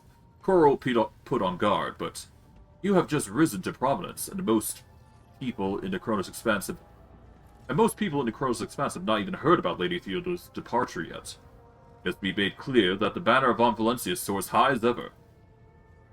If I may, I would recommend arriving incognito. You'll have plenty of opportunities to savor the sweetness and the burden of power. Right now is the last time you can take refuge in obscurity. This way your arrival will not draw much attention. The people will treat you as a person, and not the almighty sovereign, anointed by the Emperor. You could turn some situations to your advantage. Tell the Liege I will arrive officially, as the rogue trader. It will be done, Lord Captain. With your gracious permission, I will return to my duties. And with that, hopefully that's it. God, that was a lot. I intended to wrap it up early, but I guess the game didn't want that. They wanted me to keep going. So yeah. We have done a lot, to say the least. We got a few quests. It does appear that a quest like this will persist so long as this symbol is on. So as long as you have the symbol, you can quite literally handle dogmatic precisions. So there you go. But yeah. We are now tier 2 dogmatic. Next time, for when we do play this game again, I will keep that in mind when I'm going to other compartments. I just gotta wait for Chapter 2 with those certain quests. But once you're done with those, you can basically do whatever the hell you want. So yeah. We are now ranked we're level 16, and we're doing quite well on power, so we should be good for the future. Obviously, we're doing quite well for ourselves gear-wise, so no need to worry there. Let's go by newest to oldest, I guess. Alright. This is medium armor. Technically, we can give this to Argenta, but I don't think this works well with her kit right now. But for the future, it's something to consider. But yeah. Let's see. Whenever the wearer deals damage to an enemy, the wearer has a 25% chance to get MP. Might as well equip that. Blood Drinker. Whenever the wearer deals damage with a melee attack, they gain HP back. Let's give the tools here to her. Let's see. What else can we wear? The most we got is like a sub-piece, which we can't really equip. What do we got? Amulet thing.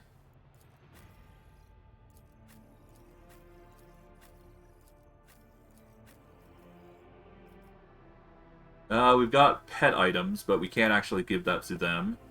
I guess I give this to Idara, because she can't really do anything else with that. But yeah, I think that's going to be it. Let's just quickly go over items here, just to restock everything in their perfect order to a degree. Okay, throw down some medkits for her. Pascal's got medkits. Alright, we're good. So we've managed to make some significant progress. I'm quite happy with the results. But I'm going to wrap it up here. I hope you guys enjoyed today's stream. I know what I did, and I will see you guys in the week after this week. Well, after next week. Take care, everybody, and have a good day.